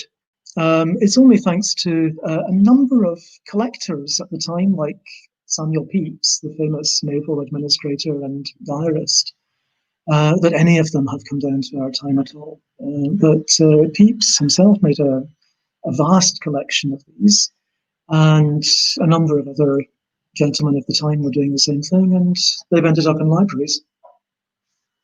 What do they look like? And what sort of subject matter? Well, they are large sheets of paper printed in columns with verses in various forms, not necessarily the old French ballade and not necessarily the form of the typical traditional ballad that we know in more recent times. Some of them are tabloid news stories, sometimes involving the supernatural, often involving murders. We get a character who'd already been around for some centuries, Robin Hood, circulating on a large scale through these texts. So this is one of the manifestations of Robin Hood in English popular culture. And we get some interesting examples like this one, Barbara Allen's cruelty or the young man's tragedy, with Barbara Allen's lamentation for her unkindness to her lover and herself. Okay, buy it, because you don't just get her cruelty, you get the tragedy and her lamentation at the same time, all for the price of one. Barbara Allen would have a long life. The first mention, in fact, is from Samuel Pepys, the diarist himself, who mentions on one occasion that he heard the Scotch song, as he called it, but that probably just means it was a rustic sounding song, not necessarily Scottish, of Barbara Allen sung by an actress. And then he spends rather more time telling us about his coach journey with the actress and his flirtations with her. But yes, Barbara Allen was to have a very long life, starting probably on one of these broadsides in the 17th century. With people like Samuel Pepys, we get a sort of elite interest in popular culture. But it's the next century before ballads become a subject of literary criticism and start to be printed in impressive high-class books, not just on cheap sheets of paper. We have, first of all, famous articles by Joseph Addison in The Spectator, in which he talks about two ballads, the Old Song of Chevy Chase, as he calls it, the favourite ballad of the common people of England, and then the Old Ballad of the Two Children in the Wood. And he singles them out in a way that some of his contemporaries found rather ridiculous, as examples of sincere and simple verse, in contrast to what he calls the Gothic manner, the sophisticated and sometimes incomprehensible verse of some of his contemporaries. And then Thomas Percy, who became interested in old poetry, partly through discovering and rescuing a manuscript of probably some 100 years age, which one of his friends had lying in the house, and the servants were using it to light the fire. Percy recovered it and started reading the old verses in it, and went from that to publishing a series of volumes of what he called relics of ancient English poetry, consisting of old heroic ballads, songs, and other pieces of our earlier poets, chiefly of the lyric kind, together with some few of later date. In the 18th century, they didn't go in for short titles.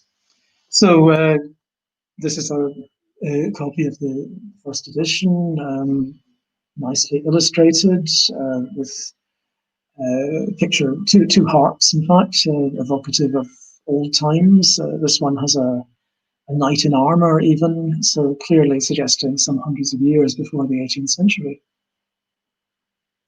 And inside, the texts are smartly printed with plenty of page space around them, quite a different presentation from the sort of crowded printing of the cheap broadsides.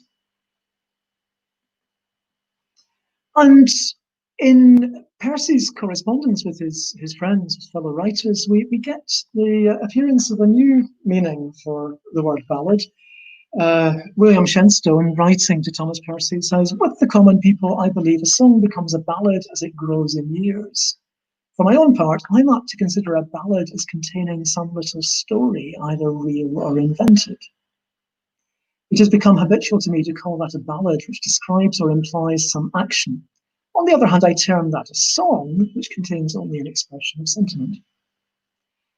So probably starting from this point in literary and scholarly usage, the ballad became a narrative song associated with the common people. Meanwhile, the common people themselves didn't bother and continued to call them songs, and to talk about written or printed songs as ballads or ballads. So what do we mean by ballad here for the purpose of this talk? Well, let me give you first an example from Percy's book. It's the text I showed you printed, but perhaps easier to read like this. It is a Scottish text. I hope that is not too much of an impediment to reading it. Some of the most difficult words I will explain, but let me read it myself aloud. "The king sits in Dunfermline town, drinking the blood-red wine. Oh, where will I get a good sailor to sail the ship o' mine? Up in Spag an elder necht sat at the king's wreck knee. Sir Patrick Spens is the best sailor that sails upon the sea. The king has written a braid letter and signed it with his hand, and sent it to Sir Patrick Spens, who's walking in the sand. The first line that Sir Patrick read, a loud lach, laughed he. Next line that Sir Patrick read, the tear blinded his e'e. Oh, why is this has done this deed, this ill deed done to me, to send me out this time of the year to sail upon the sea? Make haste, my merry men all, our good ship sails the morn. We say, my master dear, for I fear a deeply storm. Late yestreen I saw the new moon with the old moon in her urn, and I fear, my dear master, that we will come to hearn.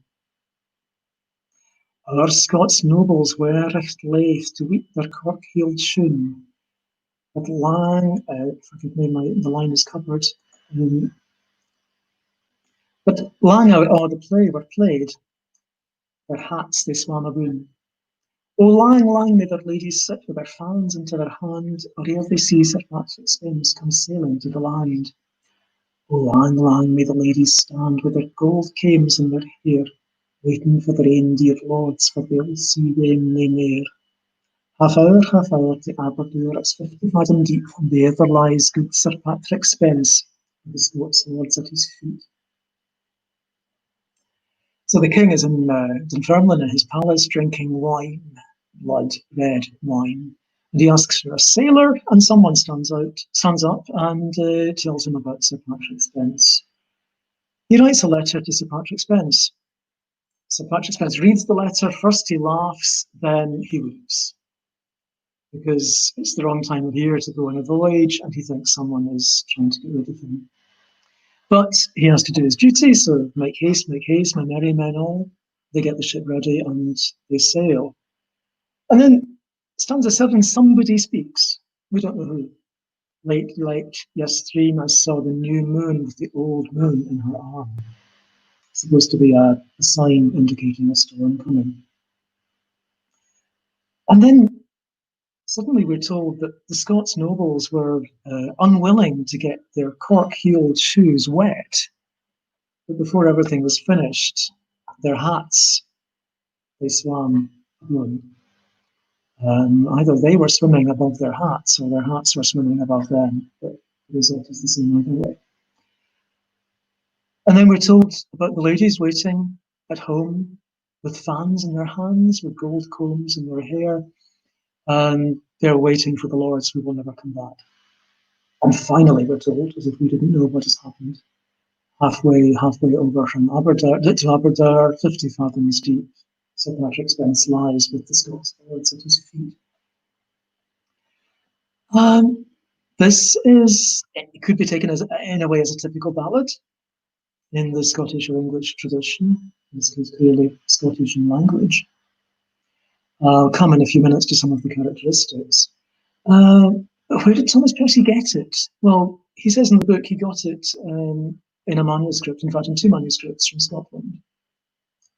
Probably from a judge, distinguished figure in Scottish society, who seems to have had a hobby of either collecting or possibly composing ballads. And this is one of the things we can never be sure about.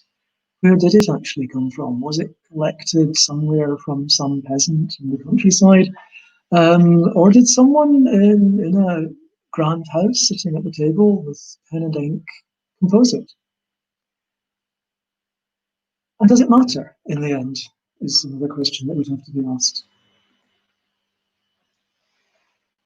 But the idea of ballads being collected among ordinary people, and since many of the ordinary people were still illiterate or only semi-literate, being transmitted orally, like from mouth to ear, became an important matter of discussion in the early 19th century among the successors of Percy.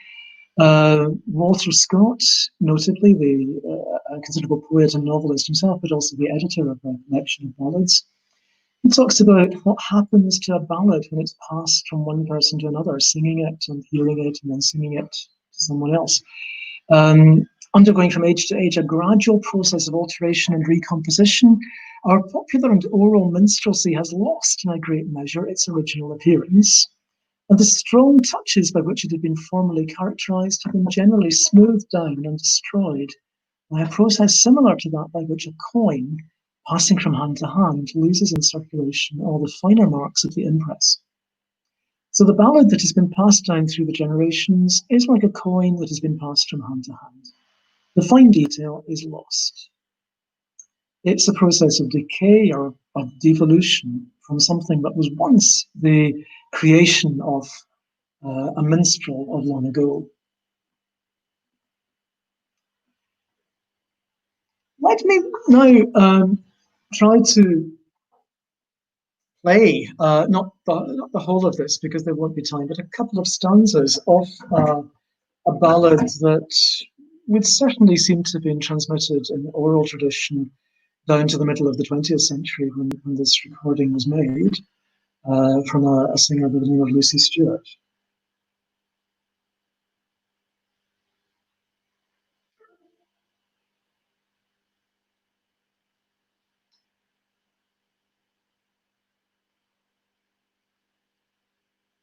So I'm not getting it. I'll come back to it in a minute. What happened, James? I'm sorry? No, it's my It's okay, apparatus. it's okay. I have to wait for it. It's not properly loaded. I have to wait. So I'll come back. Okay. Sorry about that. Scott, then, with a very, very negative, pessimistic view of oral tradition, it destroys the creations of minstrels. One of his younger contemporaries and correspondents, William Motherwell, another editor of a book of ballads, however, came round and, in fact, probably persuaded Scott of a different opinion, that whatever we might think about the artistic quality of a ballad text, for the purpose of publication, the editor should respect all versions that exist. All versions of a ballad so preserved by oral transmission from one age to another are entitled to be considered as of equal authenticity and coeval production, one with the other, although among them wide and irreconcilable discrepancies exist. So there is no ultimately correct text. Even if there was once a minstrel who composed it, we can never get back to that. All we have are the traces in the present, and these are to be respected as they are. This was a landmark in research into the ballad and into folk song generally. Now I think I can go back to sorry.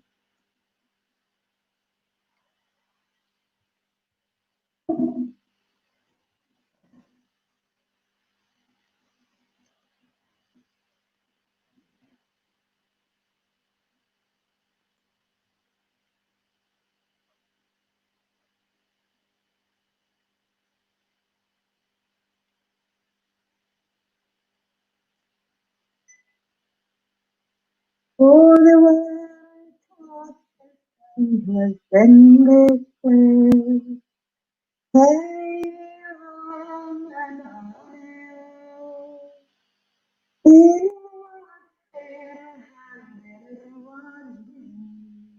endless one, green, double.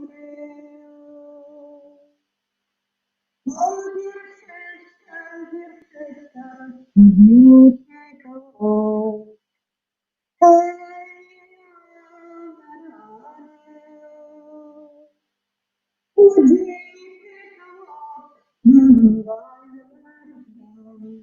and the sun swings away.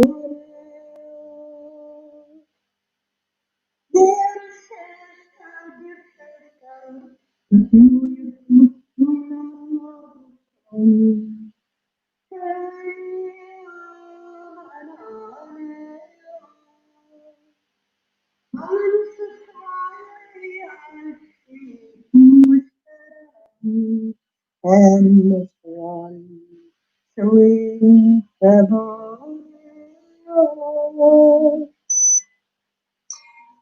I'll stop there for want of time. You perhaps recognise something in common with the way the story is told in the previous example from Percy's book. There is some narrative, there is some speech. We don't have any introduction of the speech, like he said, she said. People just speak. Going through the stanzas very quickly because it is a very short ballad. This. So one sister invites the other sister to put her foot on a marble stone and then pushes her into the river. One, we're told at the beginning, was fair and the other was bean or brown, brunette and blonde. The sister who's pushed in says, "Lend me your hand and I'll give you my gold and my land." But the other sister who has pushed her in refuses to give her a hand and says, "I came to see you drowned." The mother's daughter comes down to the river and reports to her father that in the mill dam there's either a maid or a white milk swan. And then the king's 3 harpers happen to be passing by, and they take 3 locks of her bonny yellow hair. So now we know it's the blonde one who's been drowned, and the brunette one is the one who pushed her in. And Lucy Stewart stops there. Now, if I were in the classroom, I would be asking my students to see if they can elucidate what might be going on. We don't have that possibility just now. Why do the harpers want the hair? And what's the end going to be? Why is it important? Well, if you want to know, you can ask me at the end.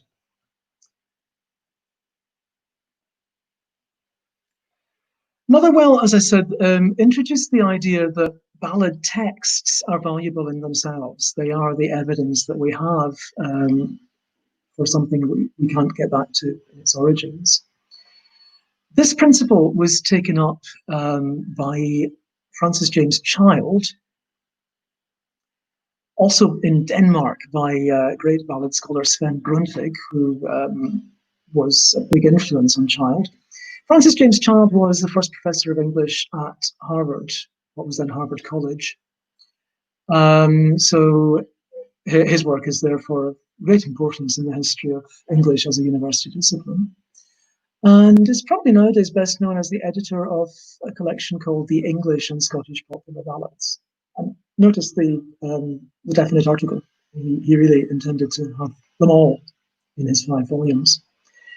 5-volume collection he began publishing in 1882, and sadly he died before he could bring the last one to press. It was published posthumously in 1898. He also left it without the sort of introduction that one might have expected the editor to have written. And famously, he didn't set down in print the principles of selection that lay behind this 5-volume set. But anyway, it contained 305 ballad types. So now working on Motherwell's idea that all the individual texts are worthwhile, but they sometimes are clearly different variations on a type. He put multiple versions where he could find them, searching in existing printed books, and among the manuscripts of people who had been collecting ballads in the countryside, in Scotland in particular, ballads that were sent by friends, and sometimes, although he wasn't very enthusiastic about it, ballad texts taken from printed broadsides. I'm not going to talk about the music here, but it's only fair to mention the great successor of Professor Child, Bertrand Harris Bronson, of University of California, Berkeley, and so right from the other side of the United States, who in the 20th century followed up the book of texts from what was known in the 19th century that Child produced with a book of tunes, and also many new texts, published from 1959 to 72, called The Traditional Tunes of the Child Ballads, in 4 volumes. So, in fact, the great corpus is first 5 edited by Child and then 4 edited by Bronson. He gathered together texts and tunes of ballads listed by Child, texts that had been recorded since Child's time, particularly, and this becomes interesting, particularly from an area where Child had never looked. A native of Boston, professor in Harvard, he was searching for ballads in the British Isles. He certainly printed 1 or 2, or perhaps slightly more than that, but I think you could count them on the fingers of one hand. 1 or 2 texts that had been provided by people in America. But he seems to have been completely unaware that the tradition of ballad singing brought over from the British Isles was very much alive in his own time and in his own country. Probably even more alive than in most of the British Isles by this time. Let me, as a brief introduction to what Child gathered, read to you a quotation from a text by Steve Roud, a folk song researcher from England, written by way of sleeve notes for a CD. To delve into Child's volumes for the first time is to enter a remarkable magical world of stories which feature kings and queens, lords, ladies and knights, battles, castles, pirates, outlaws, magic, fairies, ghosts, contests with the devil, incest, fratricide, murder and mayhem. These ballads are the costume dramas of the folk song world. Many of them exhibit apparently archaic features of style, with stylized language, recurrent formula, and compelling pace, and they still have the power to entrance and inspire, even on the printed page, let alone in performance. So, the costume dramas of the folk song world collected in these volumes. As I said, Child did not write the introduction to his collection, so the sort of methodological and issues of definition that one would have expected are not there. They had to be reconstructed by later scholars who had known him or who read his other writings. A text that is often taken as probably the statement of the position that he was putting into practice in his great collection is his article in an encyclopedia in 1874, where, among other things, he talks about the origins of what he calls the popular ballad and its distinction from the printed ballads.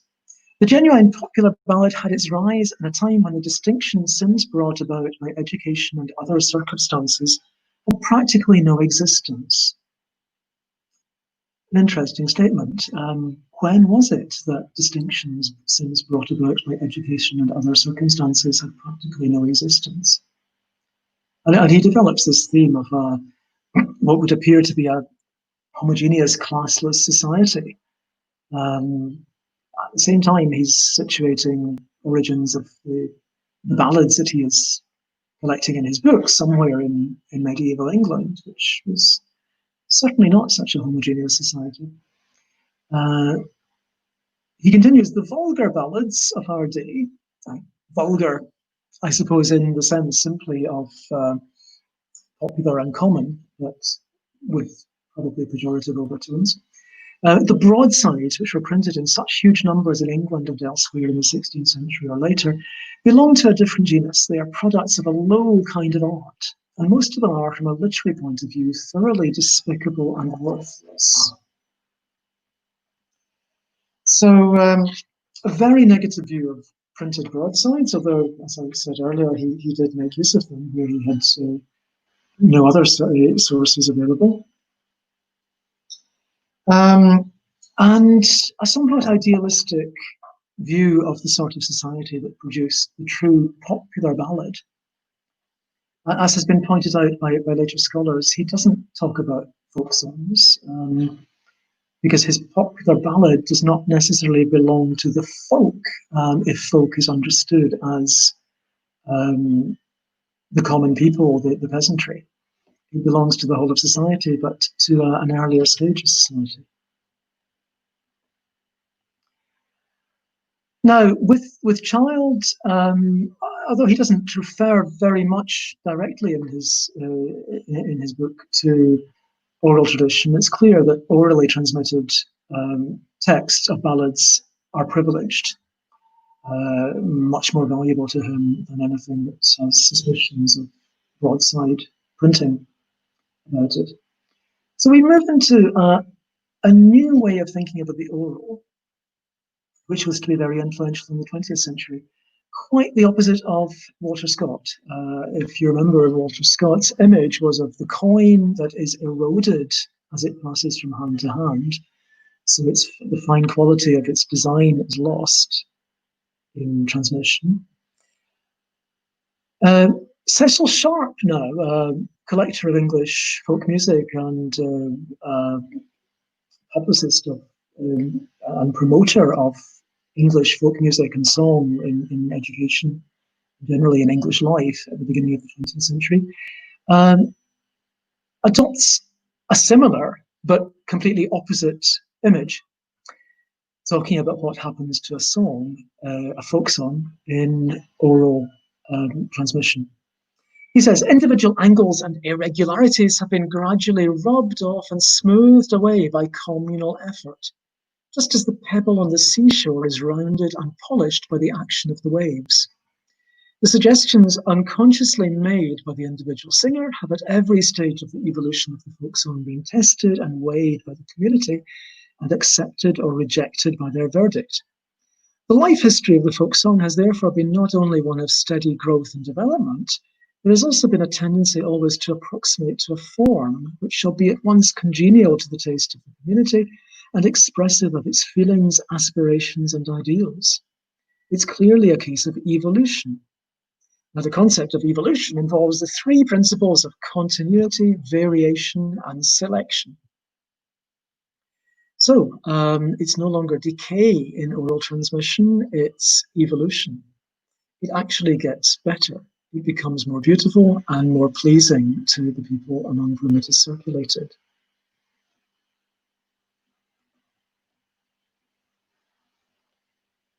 Now, to move back from folk song in general, including the narrative ballads, to look at different ways of approaching the ballads that then followed. In the 20th century, the oral aspect was of great interest. One of the often quoted definitions of the the ballad of tradition, as he called it, or the orally transmitted folk ballad, is that of Gordon Hall Gerald. We quote some fragments of a paragraph. Strictly speaking, the ballad as it exists is not a ballad save when it is in oral circulation. Okay, he says strictly speaking, but that does seem to be saying that if it's not oral, it's not a real ballad at all. A ballad is a folk song that tells a story with stress on the crucial situation. It tells it by letting the action unfold itself in event and speech, and tells it objectively with little comment or intrusion of personal bias.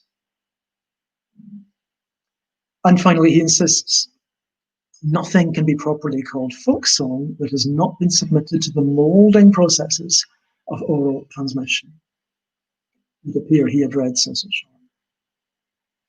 So the ballad must be circulated orally. It's a folk song that tells a story.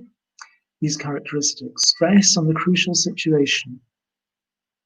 Dumps in, as one 18th century writer said of a ballad at the time, it starts the tragedy in the fifth act.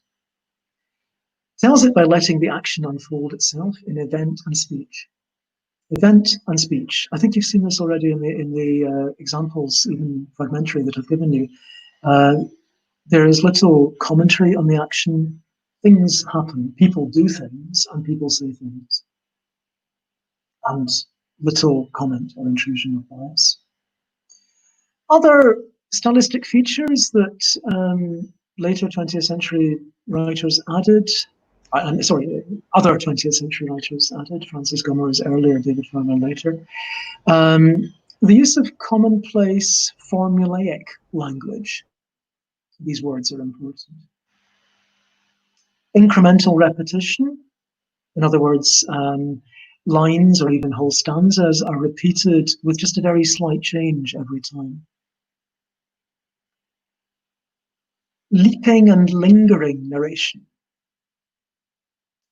I'll go back in a second to Sir Patrick Spence, which is a good example. And what David Fowler called self-generating dialogue. Somebody in one stanza asks a question, and then the other person answers it, repeating almost exactly the same words. Now, all of these could be related to oral transmission.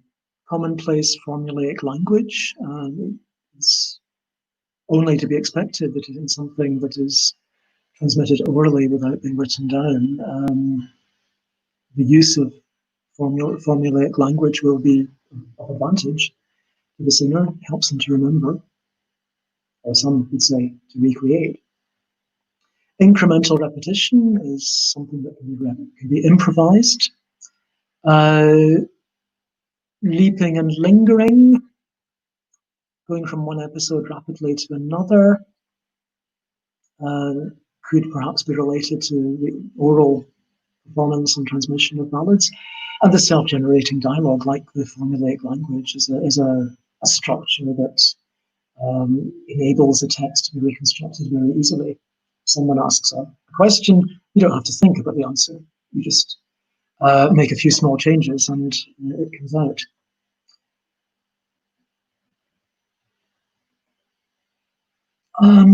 So I will not go back to Sir Patrick Spence because we have another example here, Lord Bateman. This is a very old recording, so quite apart from the fact I'm playing it through my microphone here, it is very crackly and difficult to hear, but the text is there. So let me play at least two stanzas of it.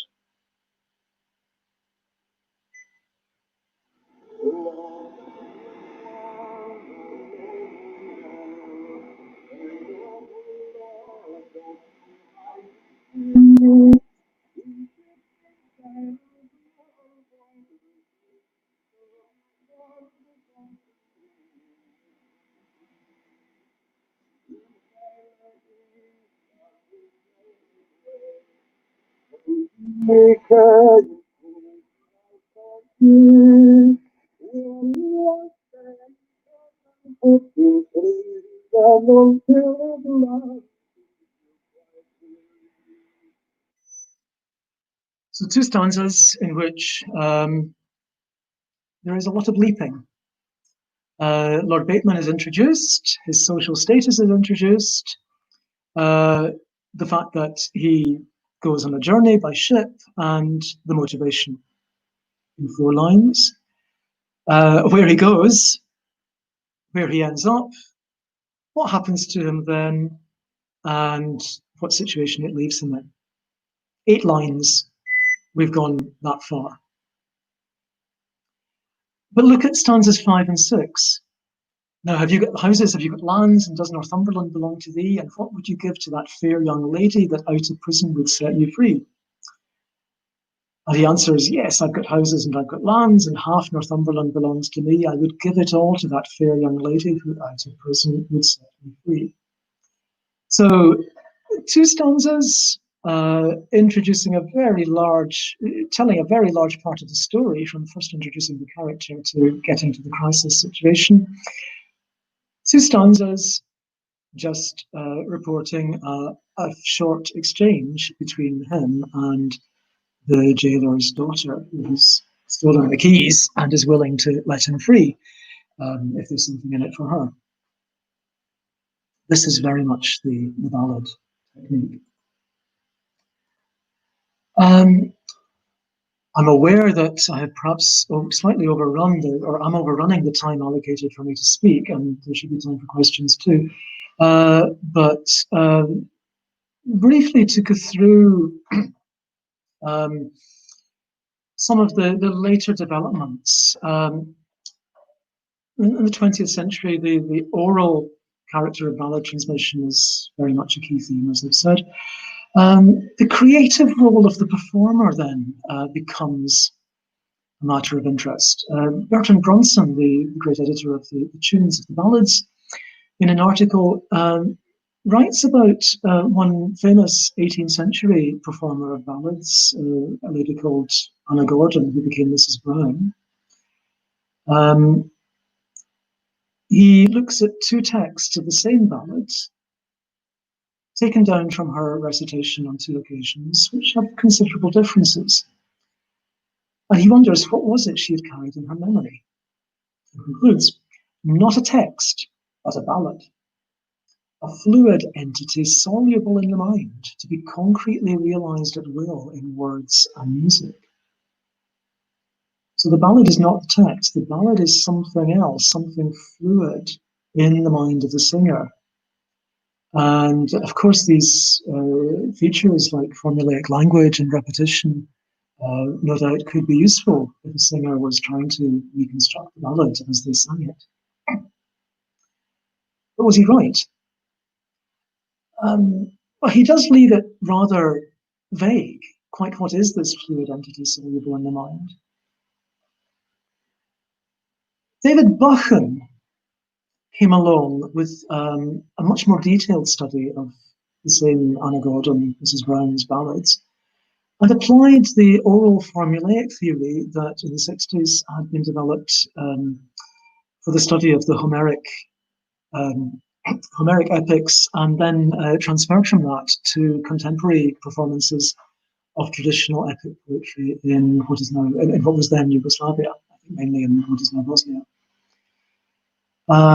He took the ideas developed in the study of these epic poems in Bosnia and tried to apply them to the Scottish ballads of Anna Gordon in a very compelling, very detailed, and very impressive study, but one that ultimately has failed to convince a lot of people of the correctness of the conclusions. But his conclusion was that prior to about 1800, ballads, at least in the northeast of Scotland, the region that he was focusing on, were transmitted in a culture of creative singers who had, from a knowledge of the stories and a resource or a formula, were able to reconstitute the ballads as they sang. I should say one counter argument to that is that it all seems a bit unnecessary, because compared with the thousands of lines of Bosnian epics, Scottish ballads are short. It's easy to memorize a ballad if you want to. You can memorize it from someone singing just as well as you can memorize it from seeing it written down. But anyway, Buchan certainly drew attention to the extent of formulaic language in the ballads. Another study then, 1985, Fleming Anderson, Commonplace and Creativity, looked into the way some of the commonplace elements in the ballad way of telling a story might work on a level above the narration itself. As with Patrick Spence, who receives a letter and laughs. Every time someone receives a letter in a ballad, whatever their reaction is, almost every time there's going to be something bad happening. If a man takes a woman by the lily white hand, something problematic is going to happen, whether it's a sexual assault or an illicit love affair or even a murder in some of the more recent folk songs. It points to what is going to happen. If someone looks over the castle wall, we start to get an anticipation of what may follow. And Fleming Anderson identified a lot of these commonplaces, not necessarily formulaic expressions in words, because they could be expressed slightly differently, but narrative elements, things people do, which have more significance than just the idea that the character did that thing. And he sees this as a way in which the ballad text communicates to a listener, or perhaps nowadays more often a reader, who's familiar with the repertoire as a whole, who knows other ballads too and recognizes the commonplaces. The influence of structuralism in the 1980s is not to be dismissed in ballad studies. In particular, David Buchan again published a series of interesting articles applying tail role analysis, looking for narrative structures in the ballads in terms of the roles played by the characters.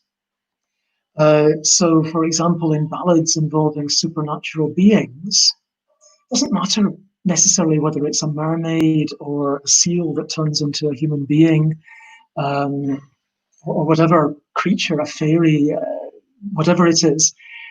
What we have is basically a pattern in which there are three roles. There is the bespeller, the supernatural being who casts a spell, the bespelled, who is the victim of the spell, and there may be an unspeller who rescues them.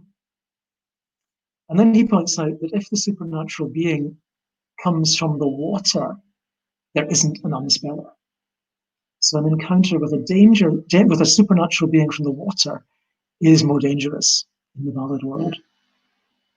And he applies this to other groups of ballads with similar general themes, finding similar structures of roles within them. One approach which almost ignores oral transmission altogether is David Fowler's A Literary History of the Popular Ballad, which gives a healthy alternative perspective, treating the texts as products of the age in which they were published or written down, and analysing them as items in the history of literature, seeing the ballad as a developing genre. A very valuable contribution, although controversial with the proponents of oral transmission. And it's interesting also to notice how in the late 20th century, the historical positioning of the ballad was reappraised. Earlier books from Child through the middle of the 20th century tended to see it as basically medieval. Even if the texts were actually 18th century or later, the ballads were medieval. Starting from 2000, I think, in the Norton Ontology of English Literature, the ballad texts were moved to the 18th century, from which the representative texts actually dated. So the ballad's seen as something developing in time, not not idealizing its putative medieval origin. And finally, and here I have to come to a conclusion, we get, particularly from the 1970s, I think it would be fair to say, in folklore study generally, an increased focus on performance, on the reception of the products of folklore, on the singers and the place the ballads had in the lives of the singers, the personal meanings they might have, how they might relate to their personal experiences, how the ways they treated them might be personalized. And I could mention here just two books, one by Thomas Burton, a little book called Some Ballad Folks, in which he looks at 5 singers of ballads in the Appalachian Mountains in North America, whose ballads he'd been collecting and published, and he interviews the singers and records some of the comments they had about them, the way they understood the stories, the thoughts they had about the characters. And James Porter Herschel Gower, Jeannie Robertson, Emergent Singer, Transformative Voice. One whole book devoted to one singer. Jeannie Robertson was a Scottish lady of a background in what's called the traveller community, a sort of nomadic or semi-nomadic sector of the population, who travelled the country doing occasional work, working in agriculture at different times, or in other fields depending on the season. And who, because they spent a lot of time living in tents without electricity, kept the old traditions of telling fairy tales and ballads going longer than lots of the rest of the population. And finally, I've emphasized very much the prioritizing, the privileging of the oral in the 20th century over the written. But by the end of the century, it was becoming clear that this dichotomy does not necessarily stand up. The songs that were collected in England, anyway, in the 19th and 20th centuries, by going out with a notebook or later with recording apparatus among people, turn out, on closer examination, to be almost all songs that also existed in printed forms at the time. And looking at it the other way around, it's not just that many of the folk songs seem to have come from printed sources. The printed texts themselves have the same kind of instability and variation that orally transmitted songs show. So I would end here with a quotation from one of the leading figures in the study of English folk song at present, David Atkinson, who talks about a vernacular centrifugal textuality, a textuality which permits of variation and which applies to songs in print and transmitted orally through singing. Both are subject to variation. Neither claims the authority of the printed book. So even if Percy started putting ballads down in a smart-looking book in 1765, print in itself does not change them, does not take away their variability, their instability. And there may be no inherent difference in the end between the oral and the written or printed. I'm sorry, I think I have slightly overrun, so let me stop there. I'll close. Thank you very much, Dr. Brown. Thank you for this very lyrical analysis of the origin of the ballad, the thematic and stylistic features, the tradition of ballad singing, the evolution of folk song. It has been a pleasure to listen to you. Unfortunately, due to some technical glitches, we are not able to take up questions right at this moment because there has been some technical problems on the part of Gautam. So maybe we can take the questions and you can answer them at a later time. Yes, of course, yes. And what I should say is, if I had had a lot more time, which of course is impossible in this world, I would have loved to present more recordings of ballads with their Yes, we texts. can. If It will anyone be is a pleasure. curious, Yes, yes, yes, James. if anyone is curious, I would be glad to give a list of YouTube James, I clips. have a few, yes, James. And to tell you Sorry? that Okay. So go, generally please. in the Yeah. ballads, we find that no word introduction.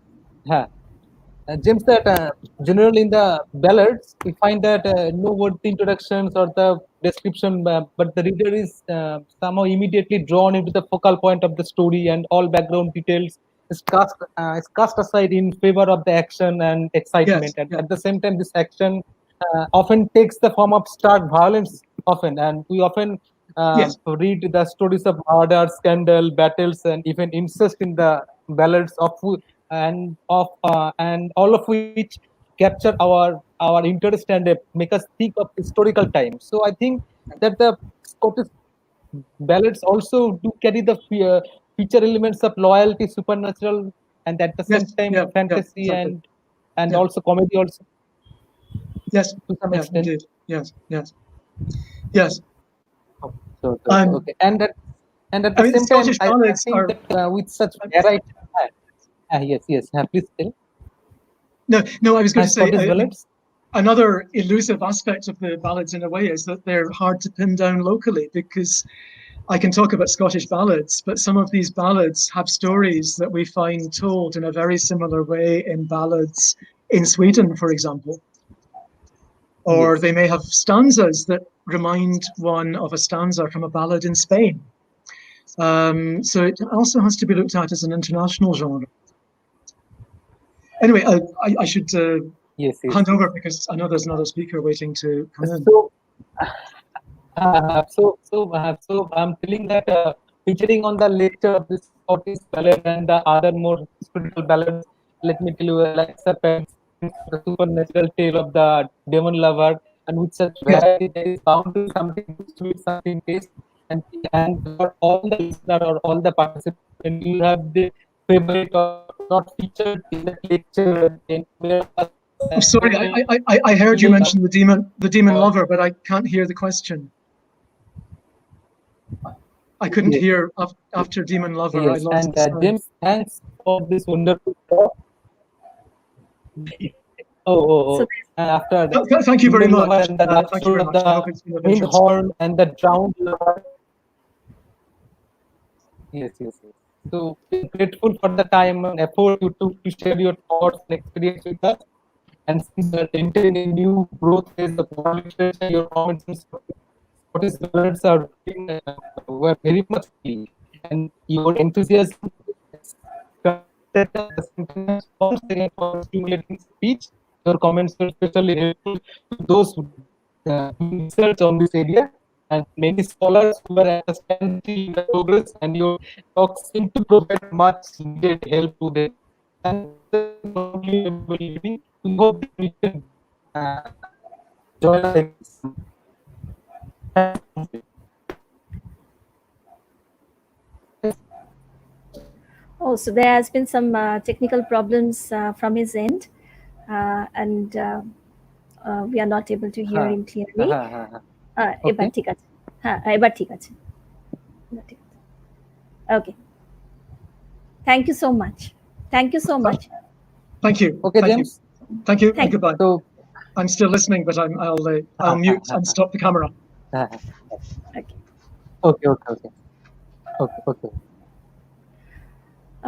Now let me welcome our third speaker, and she doesn't need any kind of introduction. We have Yes. it is a rare privilege for us to host at BBTM College Professor Nalini Iyer, who is the professor of English at Seattle University, where she teaches post-colonial literature. She received her PhD from Purdue University. Her teaching includes South Asian writing, post-colonial African literature, and courses on post-colonial and transnational feminism. As a scholar, she has published 3 books and numerous articles and book chapters, And her research focuses on three interrelated areas: the hegemony of Anglophone writing in South Asia, South Asian diaspora studies, and partition studies. Her publications include Other Tongues, Rethinking the Language Debates in India, published in 2009, Roots and Reflections, South Asians in the Pacific Northwest, published by the University of Washington Press in 2013, and Revisiting India's Partition, New Essays in Memory, Culture and Politics, published by Lexington 2016, Orient Black Swan in 2016. She has guest edited with Amritji Singh a special issue of the journal Comparative Literature Studies on the topic Beyond the Post-Colonial Comparative South Asian Literatures. She has published numerous articles on South Asian diasporic literatures in journals such as Ariel, South Asian Review, Alam-e-Nisan, the Pakistani Journal of Women's Studies. She is currently working on a monograph that examines racialization in South Asian American literature and is also co-editing with Pallavi Rastogi a volume on teaching Anglophone South Asian diasporic literature for the MLA. She is also editor-in-chief for South Asian Review, the journal of the South Asian Literary Association, published by Taylor and Francis. Ma'am, we are honored to have you here with us today. So, ma'am will be speaking on the topic Between Home and the World, Situating South Asian American Feminism in the Fiction of Chitra Banerjee Divakaruni. Over to you.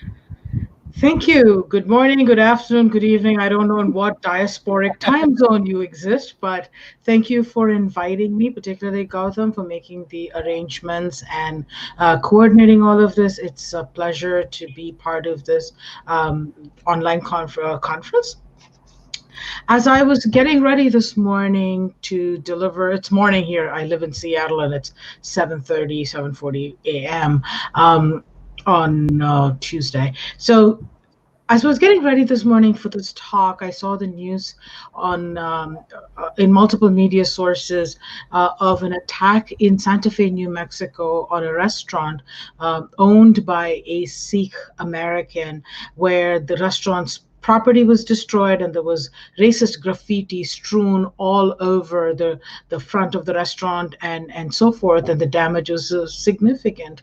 And I am struck by the facts that even as my own research is about racialization, and I'll be talking about something in Divakaruni's fiction about such violence, that there is sort of a correlation between real life and literature that is unavoidable in terms of our discussion. So with that as a sort of a somber opening to this paper, I'm just going to read. I'm hoping to speak for about 30-40 minutes and then have ample time for questions, assuming we don't have technological challenges. Yes. Thank you. So as the title says, Between Home and the World, Situating South Asian American Feminism in the Fiction of Chitra Banerjee Divakaruni.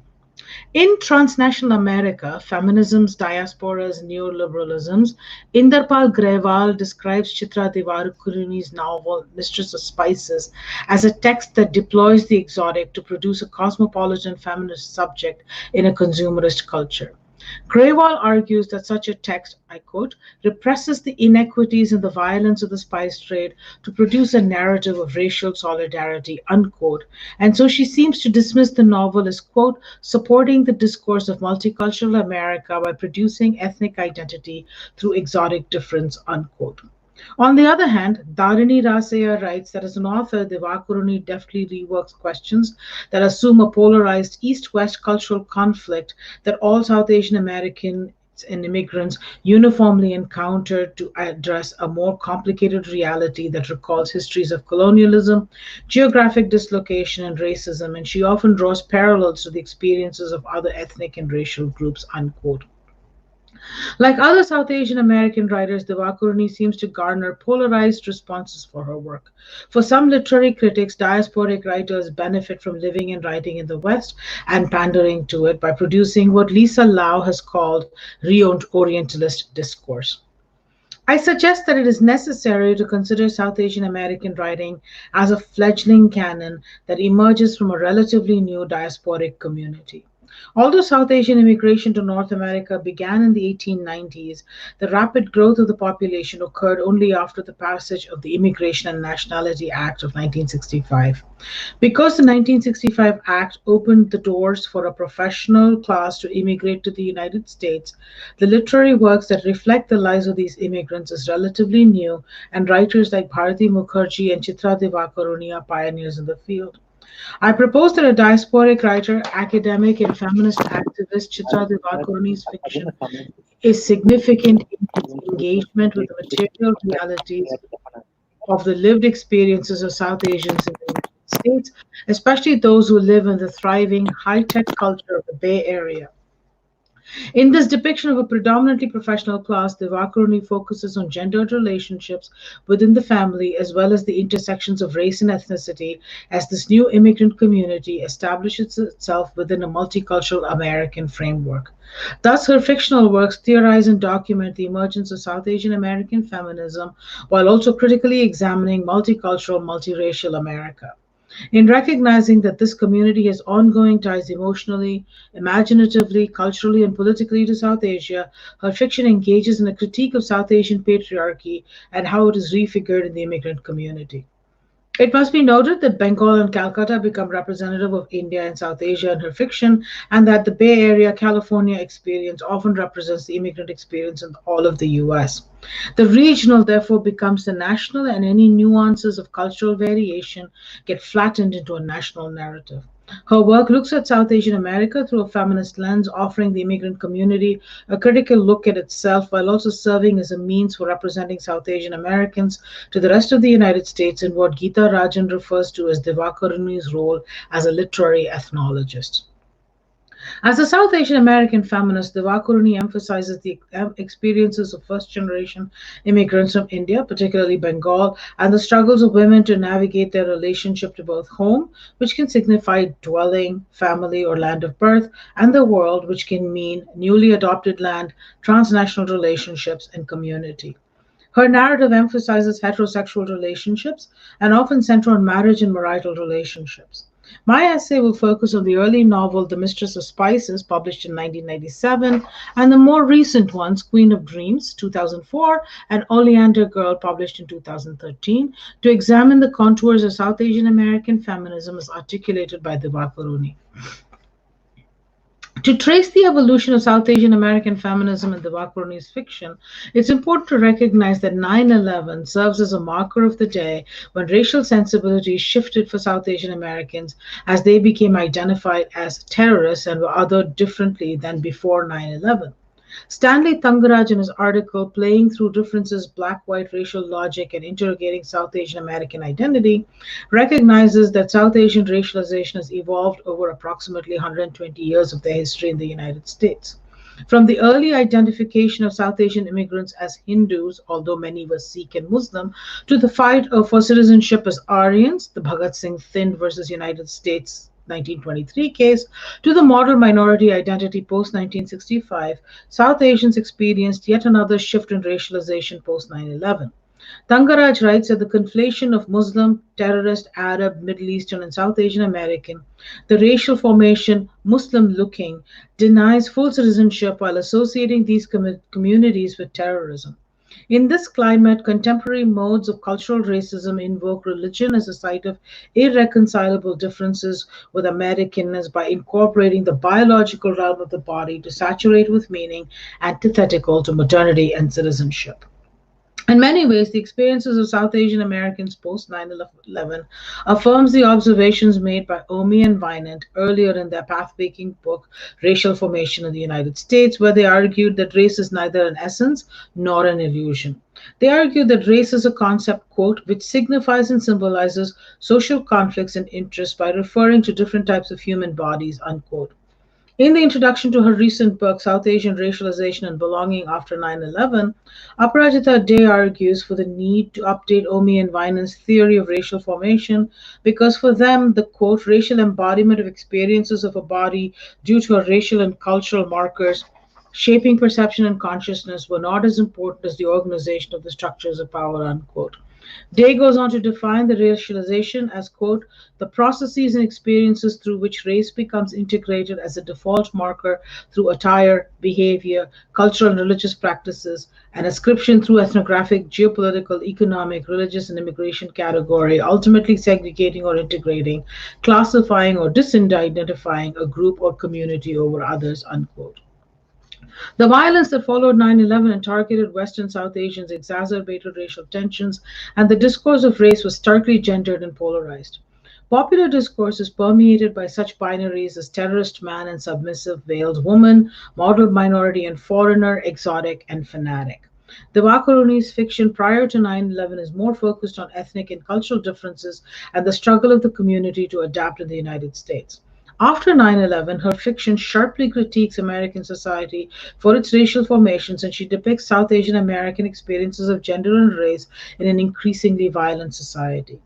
Divakaruni's feminist portrayals embrace an intersectional and transnational understanding of South Asian identity by depicting home as domestic space and national site of belonging, by highlighting the relationship between different communities of color in the United States, and by examining the impact of 9/11 in mediating South Asian understandings of gendered citizenship and belonging. Her depictions, however, continue to focus on the professional class and remain heteronormative. Although her protagonist's experiences with racial formation deepen their understanding of the realities of the world they inhabit, the three women who are at the center of the novels under discussion, Tilo, Rakhi, and Korobi, ultimately accept their romantic bourgeois relationships and seek modest incremental change to both South Asian patriarchy and American racialization. Although there are hints in the novels of the existence of working class South Asians and lower middle class South Asians, the novel remains resolutely focused on the upwardly mobile professional classes.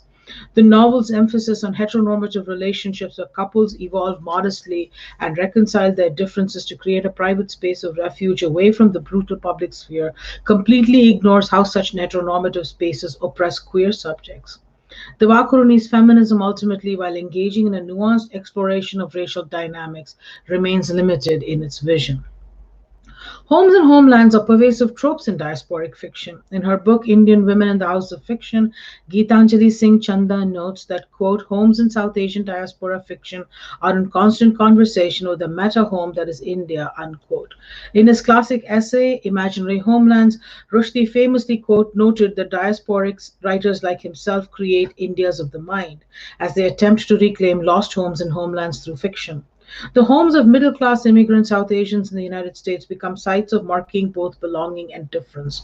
Rituals, decor, food habits mark the South Asian diasporic home as the physical space where immigrants live and recreate homes left behind. At the same time, the location of the homes in suburbia, the adoption of American practices, for example, Christmas trees in Hindu homes, the celebration of Halloween, signal assimilatory moves. Many South Asian American homes are also bourgeois, heteronormative, and patriarchal gendered spaces where the woman becomes the bearer and preserver of culture in the context of a hostile and alienating migratory experience. These homes also serve as physical reminders of the model minority status that many South Asian Americans eagerly embrace. Despite the large numbers of working class South Asian Americans, their presence is largely ignored in the community's self projection. For example, publications such as India Abroad and India Currents focus on success stories and community achievements and seldom on the hardships experienced by the working class community. As Ananya Bhattacharjee has noted in her now classic essay, the bourgeois community sees itself as the norm and the, quote, the site for the preservation of India, its culture, its tradition is the family, the domestic space in which the figure of the woman stands, unquote. Thus, the South Asian immigrant home is both a space to mark assimilation in the terms dictated by mainstream American society, as well as a space through which to consolidate one's connection to an imaginary, mythical, and glorious past in India. The three novels under discussion in this essay all portray India's home and homeland that has been left behind and longed for by the protagonist. In The Mistress of Spices and Queen of Dreams, that India is mythic and magical. Both Tilo and Rakhi's mother have magical abilities, one to harness the power of spices to heal and the other to interpret dreams. Both were born into Indian families, but by a magical event become part of a special female community with older women as mentors who train the younger women in their magical arts and hone their innate gifts. Both women leave India and find themselves in America applying their craft. When Tilo arrives in America, her home is a place of business, a small Indian grocery store where she sells spices and uses them to alleviate the ailments, physical, emotional, and sociological, afflicting her clients. The store functions as the link to home through food and fragrance for the South Asian clients and as an alternate, exotic yet welcoming space for non South Asians like Raven and Kwesi. The store as symbol for home is ambivalent as it could be the homeland one left behind or the new home one is trying to build in a new country. As the home in the new country, the store as symbol emphasizes the alienation of the immigrants from their adoptive homeland, where they're always viewed as exotic and through an Orientalist lens. For other people of color, the store symbolizes a refuge from a hostile white society. Because the store is a business where one can buy a small piece of home or buy something exotic, the narrative emphasizes that these immigrants and India exist only within a consumerist framework. The immigrants are consumers and or producers of objects, and India exists as that which can be bought and sold in a small store. In this reading, I differ from Grewal, who notes that the narrative overlooks the violence of history of the spice trade. I suggest that in creating the spice store as the location of the action, Divakaruni places the store within that history and shows that the spice trade's current iteration is that of the exotic store at the heart of a diasporic community. The average customer, both South Asian and other, who uses that store does not know that history or has embraced an Orientalist sense of Indian cuisine and spices as their link to an imagined, glorious tradition expressed as one continuous consumerist journey in the present. Hence, there is irony in the juxtaposition of their difficult stories of racism, violence, and family troubles within the context of a home that is an exoticized spice business and where they come to seek solace. Similarly, in Queen of Dreams, Rakhi and her friend Belle or Balwant reinvent their cafe from a neighborhood store with great baked goods into an Indian snack shop as a gathering place for the community where they face stiff competition from a corporate coffee chain. Their main chef is Rakhi's father, who recreates the recipes of a neighborhood snack shop in Calcutta where he had made a few rupees as a child to support his family. These recipes were specially passed down to him by the owner of the Calcutta shop, thus creating a narrative of continuity and tradition between Calcutta and California. The aroma of the food draws the local Indian community to the store. These diasporic subjects need a place to gather as a community and to recreate, albeit temporarily, a fiction of home. The father entertains his customers with his renderings of whole Hindi movie songs, and quite soon the gathering becomes global, drawing other immigrants of color into the mix. The community members incorporate African and Latin American musical instruments to accompany a predominantly Bollywood repertoire and create a vision of immigrant America as a multicultural symphony with an Indian flair. Both Tilo's store and Rakhi's cafe begin as ethnic spaces and morph into a space for other immigrant groups also looking for community and connection. The cafe is a refuge from a globalizing corporate world symbolized by coffee chains that render everything uniform and lack community. Rakhi's Cafe offers a different vision of the global, one in which community is emphasized and where profit is not the motive and revenue is generated by having the clientele pay as they can to support the enterprise. That both Tilo's store and Rakhi and Belle's Cafe are women-owned spaces is significant because these businesses model women's economic independence and personal autonomy.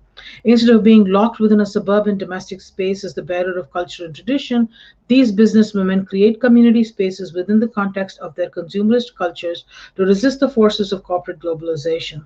Thus, the Vakuruni South Asian American feminism recognizes global flows of labor and goods and positions South Asian women's economic and familial autonomy within that context. Oleander Girl, published in 2013, is also a post 9/11 novel. Unlike Queen of Dreams, which focuses on the immediate impact of the attack on the Twin Towers on the South Asian community in California, Oleander Girl explores post 9/11 American society from the perspective of a young Indian woman searching for her roots. In this novel, the Makaruni complicates post 9/11 racialization of South Asians within a transnational frame by linking post colonial India's communal issues with Indians' experiences of race and racism. Indians are both victims of racism in the US and perpetrators of violence against minorities in India. The focus in this narrative is the new global middle class in India that travels frequently between the US and India and runs businesses in both countries. This is less a narrative of the immigrant and more a narrative of the new global professional community that constantly traverses national boundaries as a sojourner, temporary worker, or business traveler. In the sections of the novel that are set in India, Divakaruni weaves a narrative of a changing post colonial India. The protagonist Korabi's grandparents represent an older India rooted in Hindu history and tradition, while her prospective in laws, the Boses, are the modern India that is emerging as a player in global business enterprises. The Hindu past also morphs in the new India into a fundamentalist Hindutva presence that incites violence against Muslims and simultaneously speaks the language of globalization. In the beginning of the novel, as the family gets ready to celebrate Korabi's engagement, we learn that the radio is reporting on the 2002 Gujarat violence that led to the massacre of Muslims. The news remains background chatter as the family continues with its celebratory preparations, signaling that for upper caste Bengali Hindus, communal riots in Gujarat remain distant. However, as the narrative develops, we see the Hindu Muslim hostilities begin to impact daily lives of the Bose family as they try to manage their Calcutta business and deal with striking workers who see them as favoring their Hindu employees. In contrast to the national news about communal violence, Divakaruni juxtaposes the friendship between Pia Bose and Asif, the family's Muslim chauffeur. The young girl and the chauffeur transcend barriers of class and religion in their friendship, and eventually Asif saves her life when she and her brother Rajat are attacked. The narrative leaves the identity of the perpetrators ambiguous and focuses on interpersonal relationships as the solution to historic community hostilities. The narrative also introduces a Hindutva politician, Bhattacharya, who's transformed from a manipulative opportunist to a kinder, gentler person whose respect for Korabi's grandmother Sarojini catalyzes the change. Once again, the narrative insists that ideological differences can be softened or transcended by interpersonal ones. The women, Pia and Sarojini, have agency in effecting change within their social spheres, and Pia's mother, Jayashree Bose, is a strong female character who's a successful entrepreneur, a good mother, and a person who navigates different challenges for the family and business successfully. The narrative intertwines the South Asian immigrant experience with the story of global India through Korabi, the protagonist. She's the child of a Bengali woman, Anu, who went to the United States in the 1980s to study international relations at the University of California, Berkeley, and had a cross-racial relationship with a light-skinned African American. In falling in love with a black man, Anu violates her promise to her father about marrying a person of his choice. She also transgresses social boundaries by entering a relationship with a black man, thus violating deeply rooted race and caste prejudices in her community. She returns to India when pregnant and has her child Korabi there and dies in childbirth. Korabi is raised by her maternal grandparents in Calcutta and knows very little about her parents and has been told that her father is dead.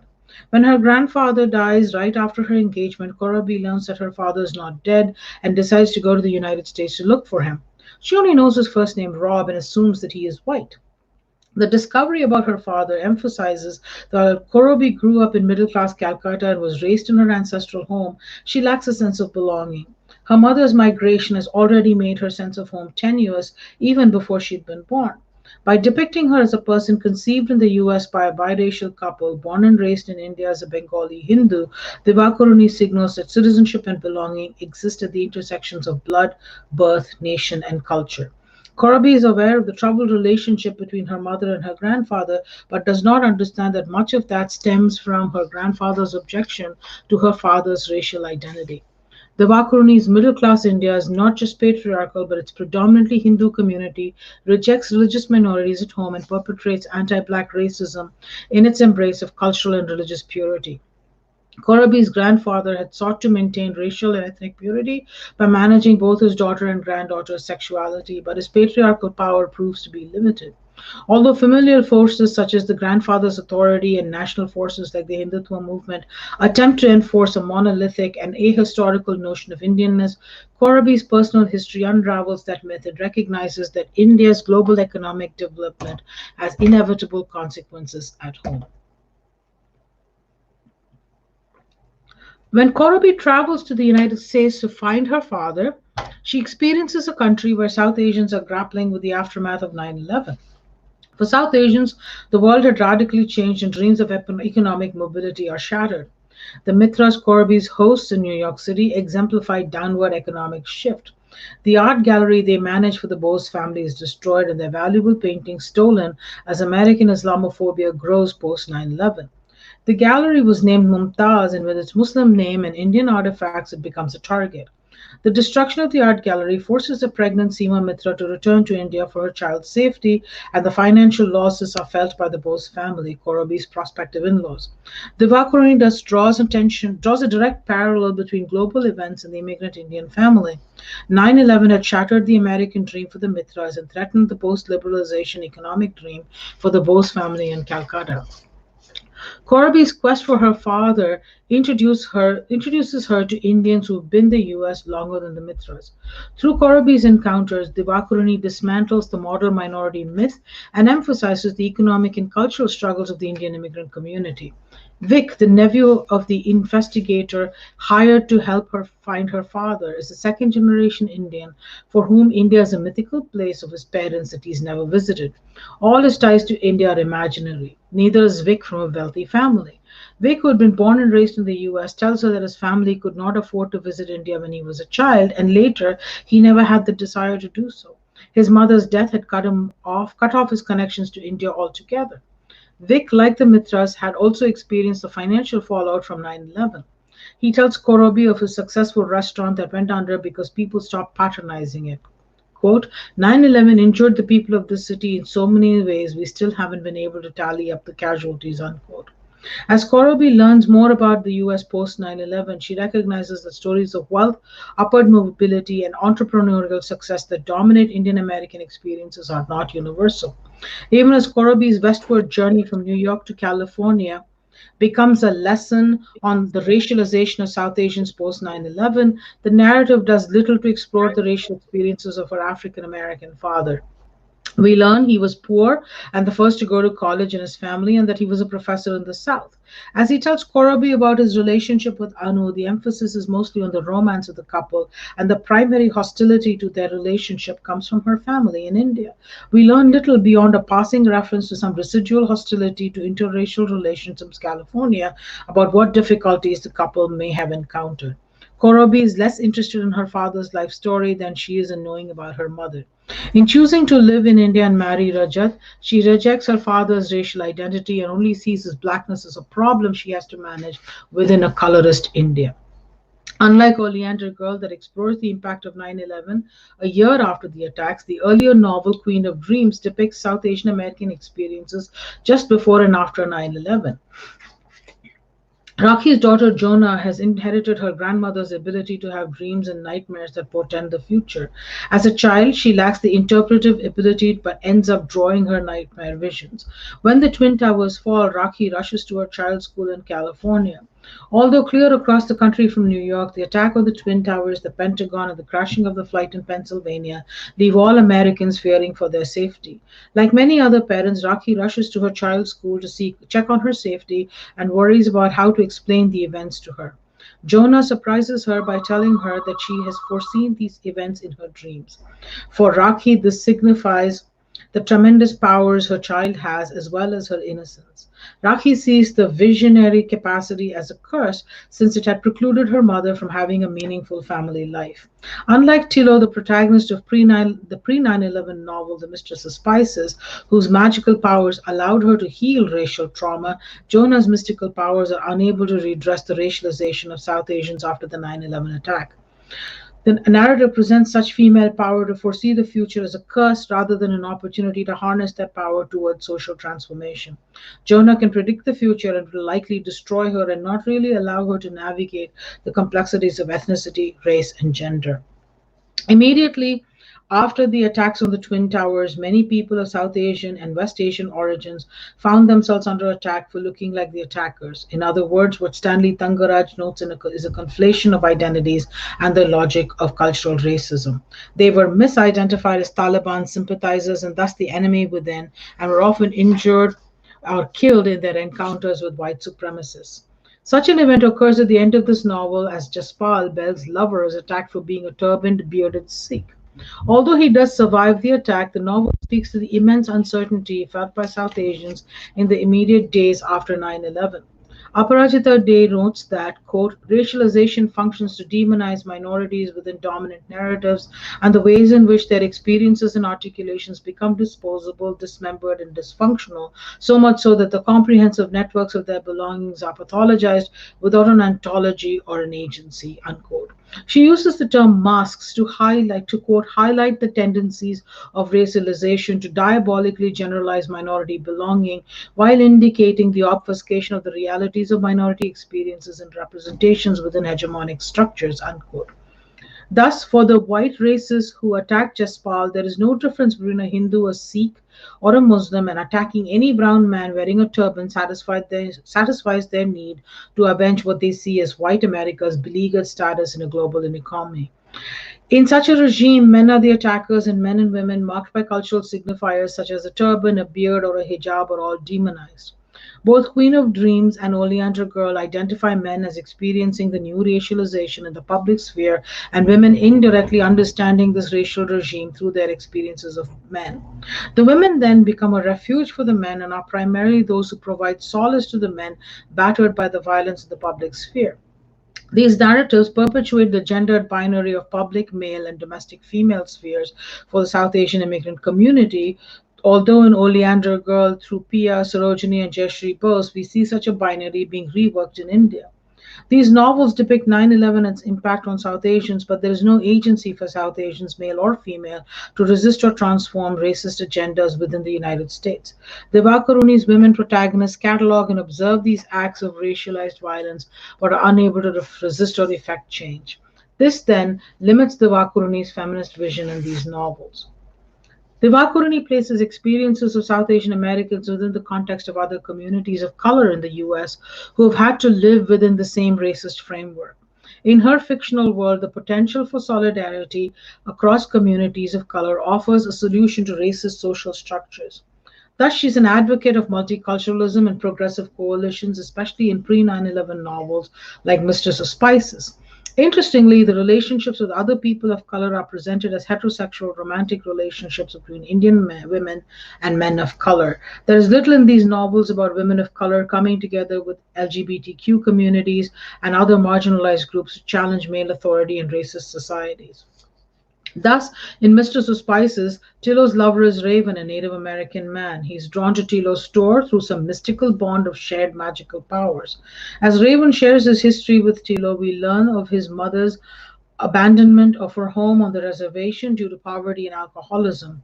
Raven returns to the reservation just as his grandfather is dying and experiences a connection to his native culture and its traditions.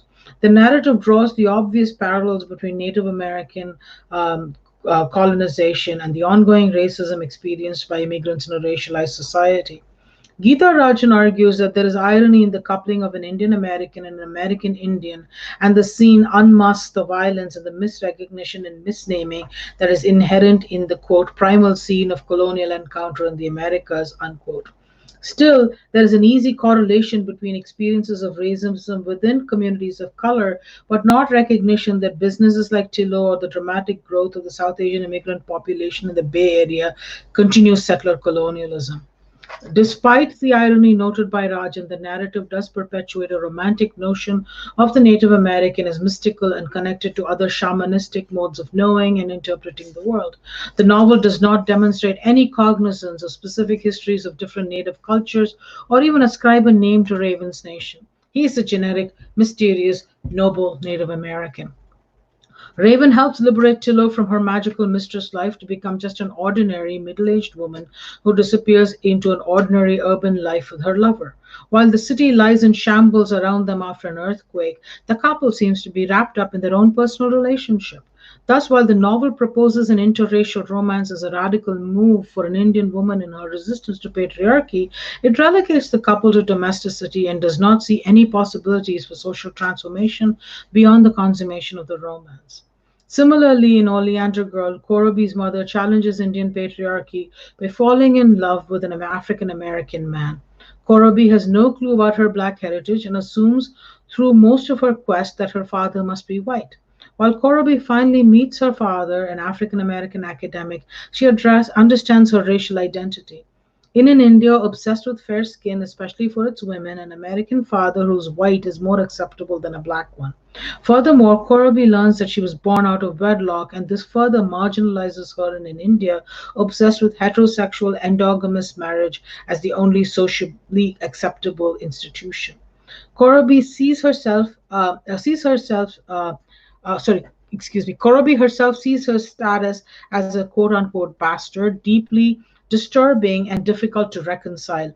This also changes how her fiance and his family view her. Although the plot twists are ironed out and everyone learns to live with Korobi's parents in unwed status, the wedding is held as a private ceremony, and the family hopes that gossip will not spread about Korobi. Divakaruni underscores that India is a deeply patriarchal society with strong colorist tendencies, and that Korobi's newly unearthed history marginalizes her and makes her unworthy of marriage. While the plot may be conveniently tied up by a marriage between two people who evolve because of their life experiences, the narrative leaves many questions about home and belonging open. What would the future children from this marriage experience? Would they know their grandfather's history and culture?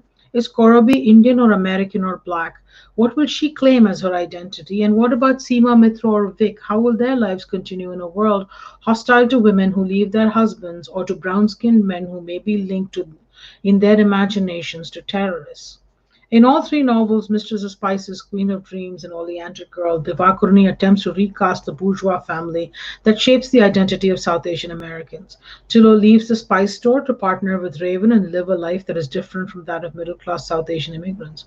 Rakhi, having divorced Sunny, lives as a single mother, raising her child with the help of her father and her friend, and Korobi embraces her biracial, bicultural identity and signals the emergence of a transnational bourgeois family in globalizing India.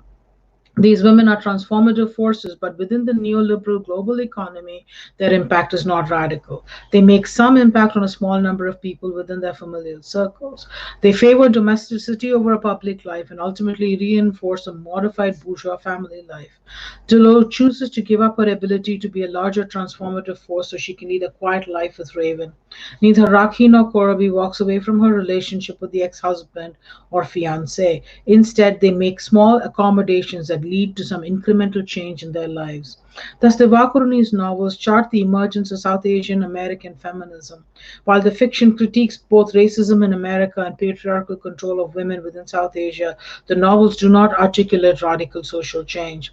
They do not provide alternatives to the bourgeois family and still see the heteronormative family as the necessary space within which the women must live and incrementally affect change.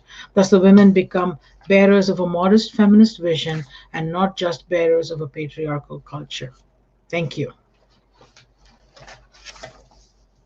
So, Gautam, if there are possibilities for questions, I'll take them. Thank you so much, ma'am. Yes, yes. Lopati is also here. Lopati, do you have any observation? Lopa has written on post 9/11 literature. Yeah, yes. Okay.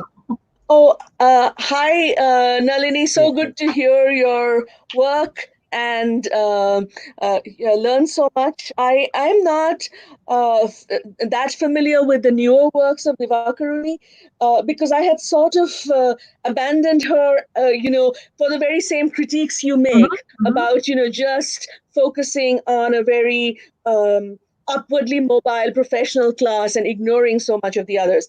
But I like, that you are still interested in Divakaruni in spite of fully acknowledging this contradiction. So can you explain a little more why you're drawn to Divakaruni's work in spite of the limitations that you have noticed and pointed to in your presentation? I think one of the couple of big reasons I'm attracted to. One is a lot of Divakaruni's novels are situated on the West Coast in that high-tech Silicon Valley culture, and in Seattle, the life I'm surrounded by is not that different from that. So there's a sort of an attraction to some of the familiarities. But very importantly, Chitra Divakaruni's works are wildly popular. When you can pick up her novels at airport bookstores and when they are available in multiple copies in your local public library, and people outside of the South Asian community are reading these books as a sort of ethnographic way to understand our immigrant community, I think it becomes necessary to unpack her work for both its contributions and also its problematics. Do you would you like? I mean, since you work, in the whole canon of South Asian American literature, and you also sort of identify Bharati Mukherjee and Divakaruni as the pioneers in this field. Mhm. How are the two of them different? Of course, Mukherjee is no longer producing work; she Right. passed away. Mhm. And also with respect to the documentation of post 9/11 realities, is there a subtle difference between the two authors? I think Mukherjee's post 9/11 works are actually very disappointing, to put it mildly. There weren't that many, and the ones that were there, like the Tree Bride and all of that trilogy that she wrote towards the end, I think there was a rehashing of old themes, and I think that she was not. I think the work that Mukherjee wrote effectively about was the immediate post 1965 immigrant life. And the other thing that is fascinating to me about Mukherjee is that she traversed the US Canada boundaries. And one of my favorite works by Mukherjee is actually her short story, The Management of Grief, which Yes. actually today being the anniversary of the Kanishka air crash, it's actually interesting to think about that. But it's one of the most, I think, powerful short stories by a South Asian American. And quite honestly, her Middleman and Other Stories is probably an underrated collection. There are lots of problems in works like Jasmine, and I've written about some of Mukherjee's work, so for me, the primary difference between Mukherjee and Divakaruni is that in Mukherjee seems to at least attempt to traverse class lines in her writing. Jasmine, for example, starts out at the margins. There is a little bit more of an engagement with other Asian immigrant communities. And Mukherjee was very, as you know, very definite that hyphenation was not the way to think about Indian Americans. If we're all American, and she just sort of grabbed onto that notion with a vehemence that was particularly interesting yet problematic, because by assuming that we're all Americans, there's a flattening out of the historical and racial ways in which American identity has been used as an oppression tool for oppression. Chitra Divakaruni, having done a lot of her work she was an activist in domestic violence issues with Maitri in San Francisco. And you see that particularly influencing the way she writes, especially in her earlier fiction about abandonment, domestic violence, about the challenges. My problem with Divakaruni is India is the problematic space, America is the space of liberation in the earlier novels. She problematizes that a little bit in the post 9/11 works, but not sufficiently. And these books are tediously heteronormative. So for all of those reasons, and I think those of us who come from the South Asian immigrant community need to write about these problematics, precisely because we're insider outsider in that regard, and can speak to. I mean, as you know from your own work on Ayad Akhtar, right? I mean, Disgrace is a complicated play, to put it mildly, and yet you have to unpack it for all the very reasons why it's complicated. So, Thank you, Nalini. thank you. Actually, also, we have another question. Globalization I'm not able to existence hear you, Gautam. You're breaking immovable. up.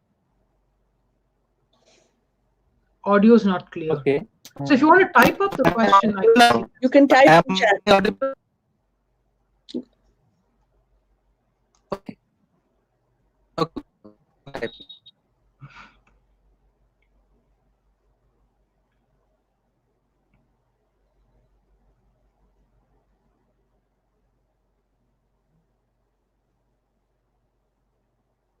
Yes,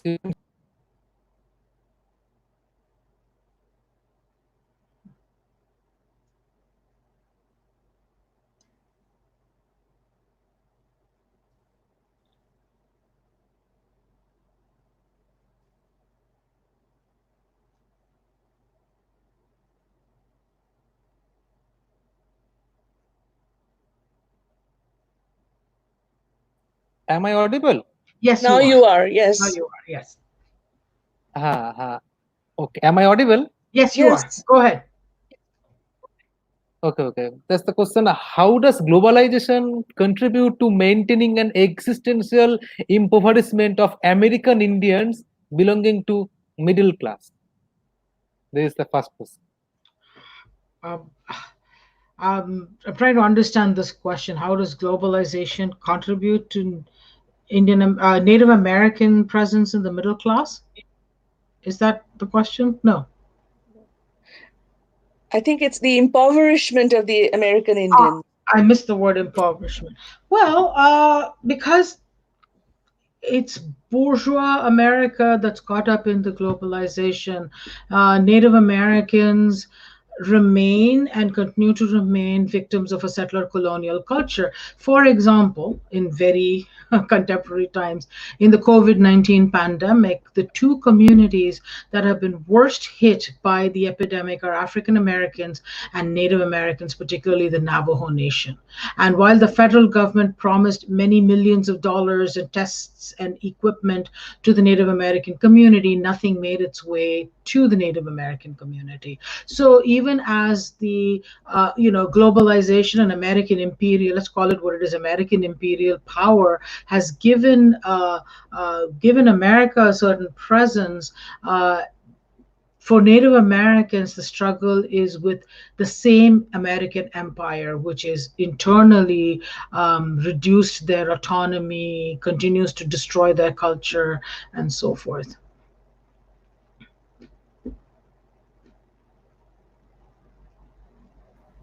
Okay, so again, we lost. Ah, there you are. Okay.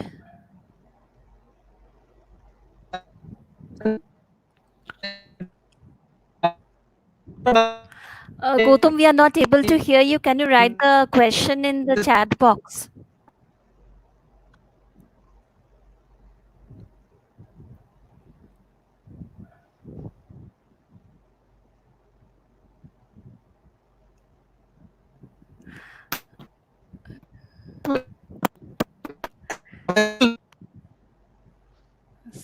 We are not able to hear you.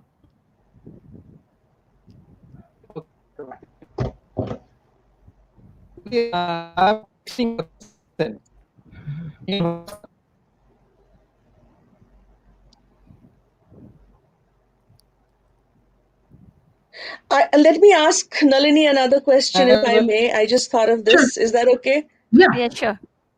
So, Nalini, would you like to comment on, the racialization inherent in the publishing industry? With all the recent controversy with American Dirt, which is a white woman Mhm. writing about Hispanic American life, there seems to be, a huge amount of gatekeeping that happens within the publishing industry, and only certain kinds of narratives or novels are allowed to be published. So, Mhm. authors like the Bakaruni who play up the exotic. It Mhm. seems like there are very few choices available to authors. If they want to be published, they sort of have to write the same kinds of stories. So one of the playwrights that I'm interested in, Yusuf El Gundi, Mhm. he writes about the Arab American context, but it is these stereotypical stories of Mhm. ethnic minorities that have a place in the publishing world, Mhm. and other kinds of stories just cannot be told. Right, and I think the publishing world is actually pretty complicated in precisely the ways that you point out, which is that writers of color get lower advances in publishing contracts, fewer publishing contracts, that there is a certain kind of narrative, one that I would say is comforting to a predominantly white audience. So in American Dirt, it's about narco trafficking and all of that. That's the kind of story that finds this the space. And so within the South Asian context, it's like if you put saris and mangoes on the cover of a book, it sells. And similarly, too, the books written in India that get translated or marketed are often those that are going to cater to a predominantly Western audience. The publication marketplace. Many years ago, when I did the book with Bonnie Zaire on other tongues, we talked to several people in the publishing industry who talked not just about the stranglehold that Anglophone writing has on the publishing market globally, that we think of cosmopolitanism as English and not a cosmopolitanism that exists in other languages, but also that the translation market is still very small. And there are some writers, like Mahashweta Devi, as you know, is very, very popular in the US, partly because Spivak has been her translator. There are plenty of other writers and so forth who don't see light of day here, and it becomes quite a challenge to broaden, say, students' understanding of writing from India or Pakistan. Last year, I ended up chatting with Sonia Kamal, who wrote Unmarriageable, which is the Pakistani rewriting of Pride and Prejudice. And she talked about how she had no hope whatsoever that this novel would hit the market, because she said that all they wanted was an immigrant success story. You know, oh, I suffered, I had patriarchal challenges, arranged marriages, burqas, honor killings, whatever, and then I came to America and I'm free. That's the narrative that people want from women writers. So she's actually been very surprised by how Unmarriageable has taken off and continues to do well. And it may be because people are interested in a Jane Austen adaptation market, and that's the market that she tapped into. It's a wickedly funny novel, but it's also not at all typical of the South Asian production. So here I see There's a another question. question. Yeah. What are the reasons that inspired Divakaruni to present Indian myths from Woman's Eye and Palace of Illusion and Forest of Enchantment? Is it only all because of her feminist attitude? Yes, because I think that when she reworks on our epics, the Mahabharata and the Ramayana respectively, she is interested in rewriting stories that have been passed on through generations about the place of woman and the Pativrata and all of that. And so I think in that regard, she joins a burgeoning tradition. I mean, she's not the first person, as we know, to rewrite these epics, but she's having done them in English. And having the kind of captive audience that she has in the West, she's been able to popularize her thinking and her writing in ways that I think that some of the folk renditions about Sita and so forth will never see light of day in the West. Ma'am, there's one more question. Do you view there's one more question. Do you view the Palace of Illusions by Divakaruni as a feminist work, or simply as an alternative to the mainstream narrative? I think I would say that my definition of feminism is very broad, because, and it also recognizes that feminism is multifaceted. And so, yes, I would say to some extent, Palace of Illusions is a feminist work because it rethinks the character of Draupadi. And from that perspective, it's particularly interesting and engaging. And so, yeah, so there is a feminist impulse to the reworking of the Mahabharata in the Palace of Illusions. Okay, thank you so much. Okay. I don't think we have any more questions in this session. No, there is another one. Okay. Am I audible? Okay, now. Am I audible now? Yes. Yes. Okay. What's the reason that inspired Divakaruni to present the Indian myths from a women's eye in Palace of Illusion and Forest of Enchantment? Is it only all because of a feminist attitude? I think I already got that, and I would say Yes. I would say that there is a feminist impulse behind that reworking. Yes. Okay, ma'am has already answered this question. Okay. Okay. Okay. Okay. Thank you so much. Well, thank So you.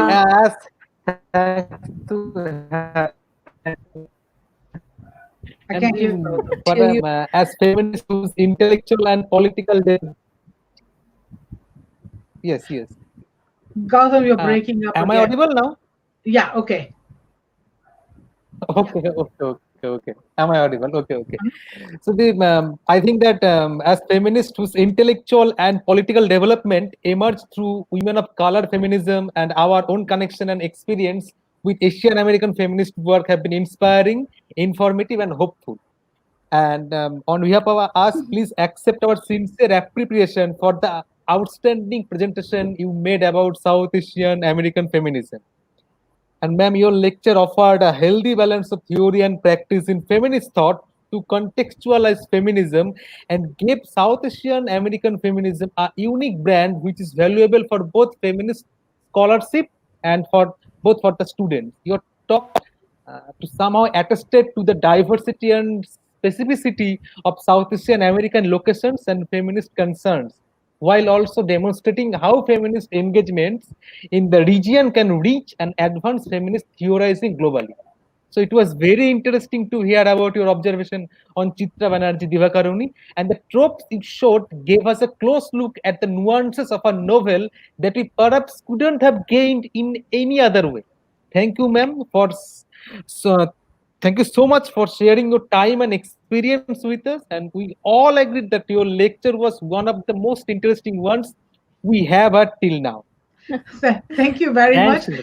This has been a very flattering moment. I appreciate it, and it's been an unexpected pleasure to actually chat with Lopa like this because we Yeah. seldom see each other Yes. except Right. at conferences, and that's been shut off for a while. So thank you very much for that conversation, Lopa, and thank you, Gautam, and the university for organizing this. I appreciate your presence, and to the audience, And I don't thanks, see you, Lupari, for but being this late at night for you to be part of this this conference. Thank you very much. Appreciate it. Bye bye. thanks a lot, Thank Lupadi. you so Also, much. thanks. Bye. Bye. Thanks. Okay, with this, we come to Bye. the Yeah. end So, I'm of the leaving this first day today. lecture series, Yeah. and we are eagerly waiting for our second day, which will begin at 6 p.m. tomorrow. Thank you and good night. thanks. Thanks, Thank you. James. Thanks, Lupadi. Thanks to all, Good and night. thanks to Bye. all the listeners. Yes. Bye. Thanks. See you tomorrow, the same time. Okay. Thanks.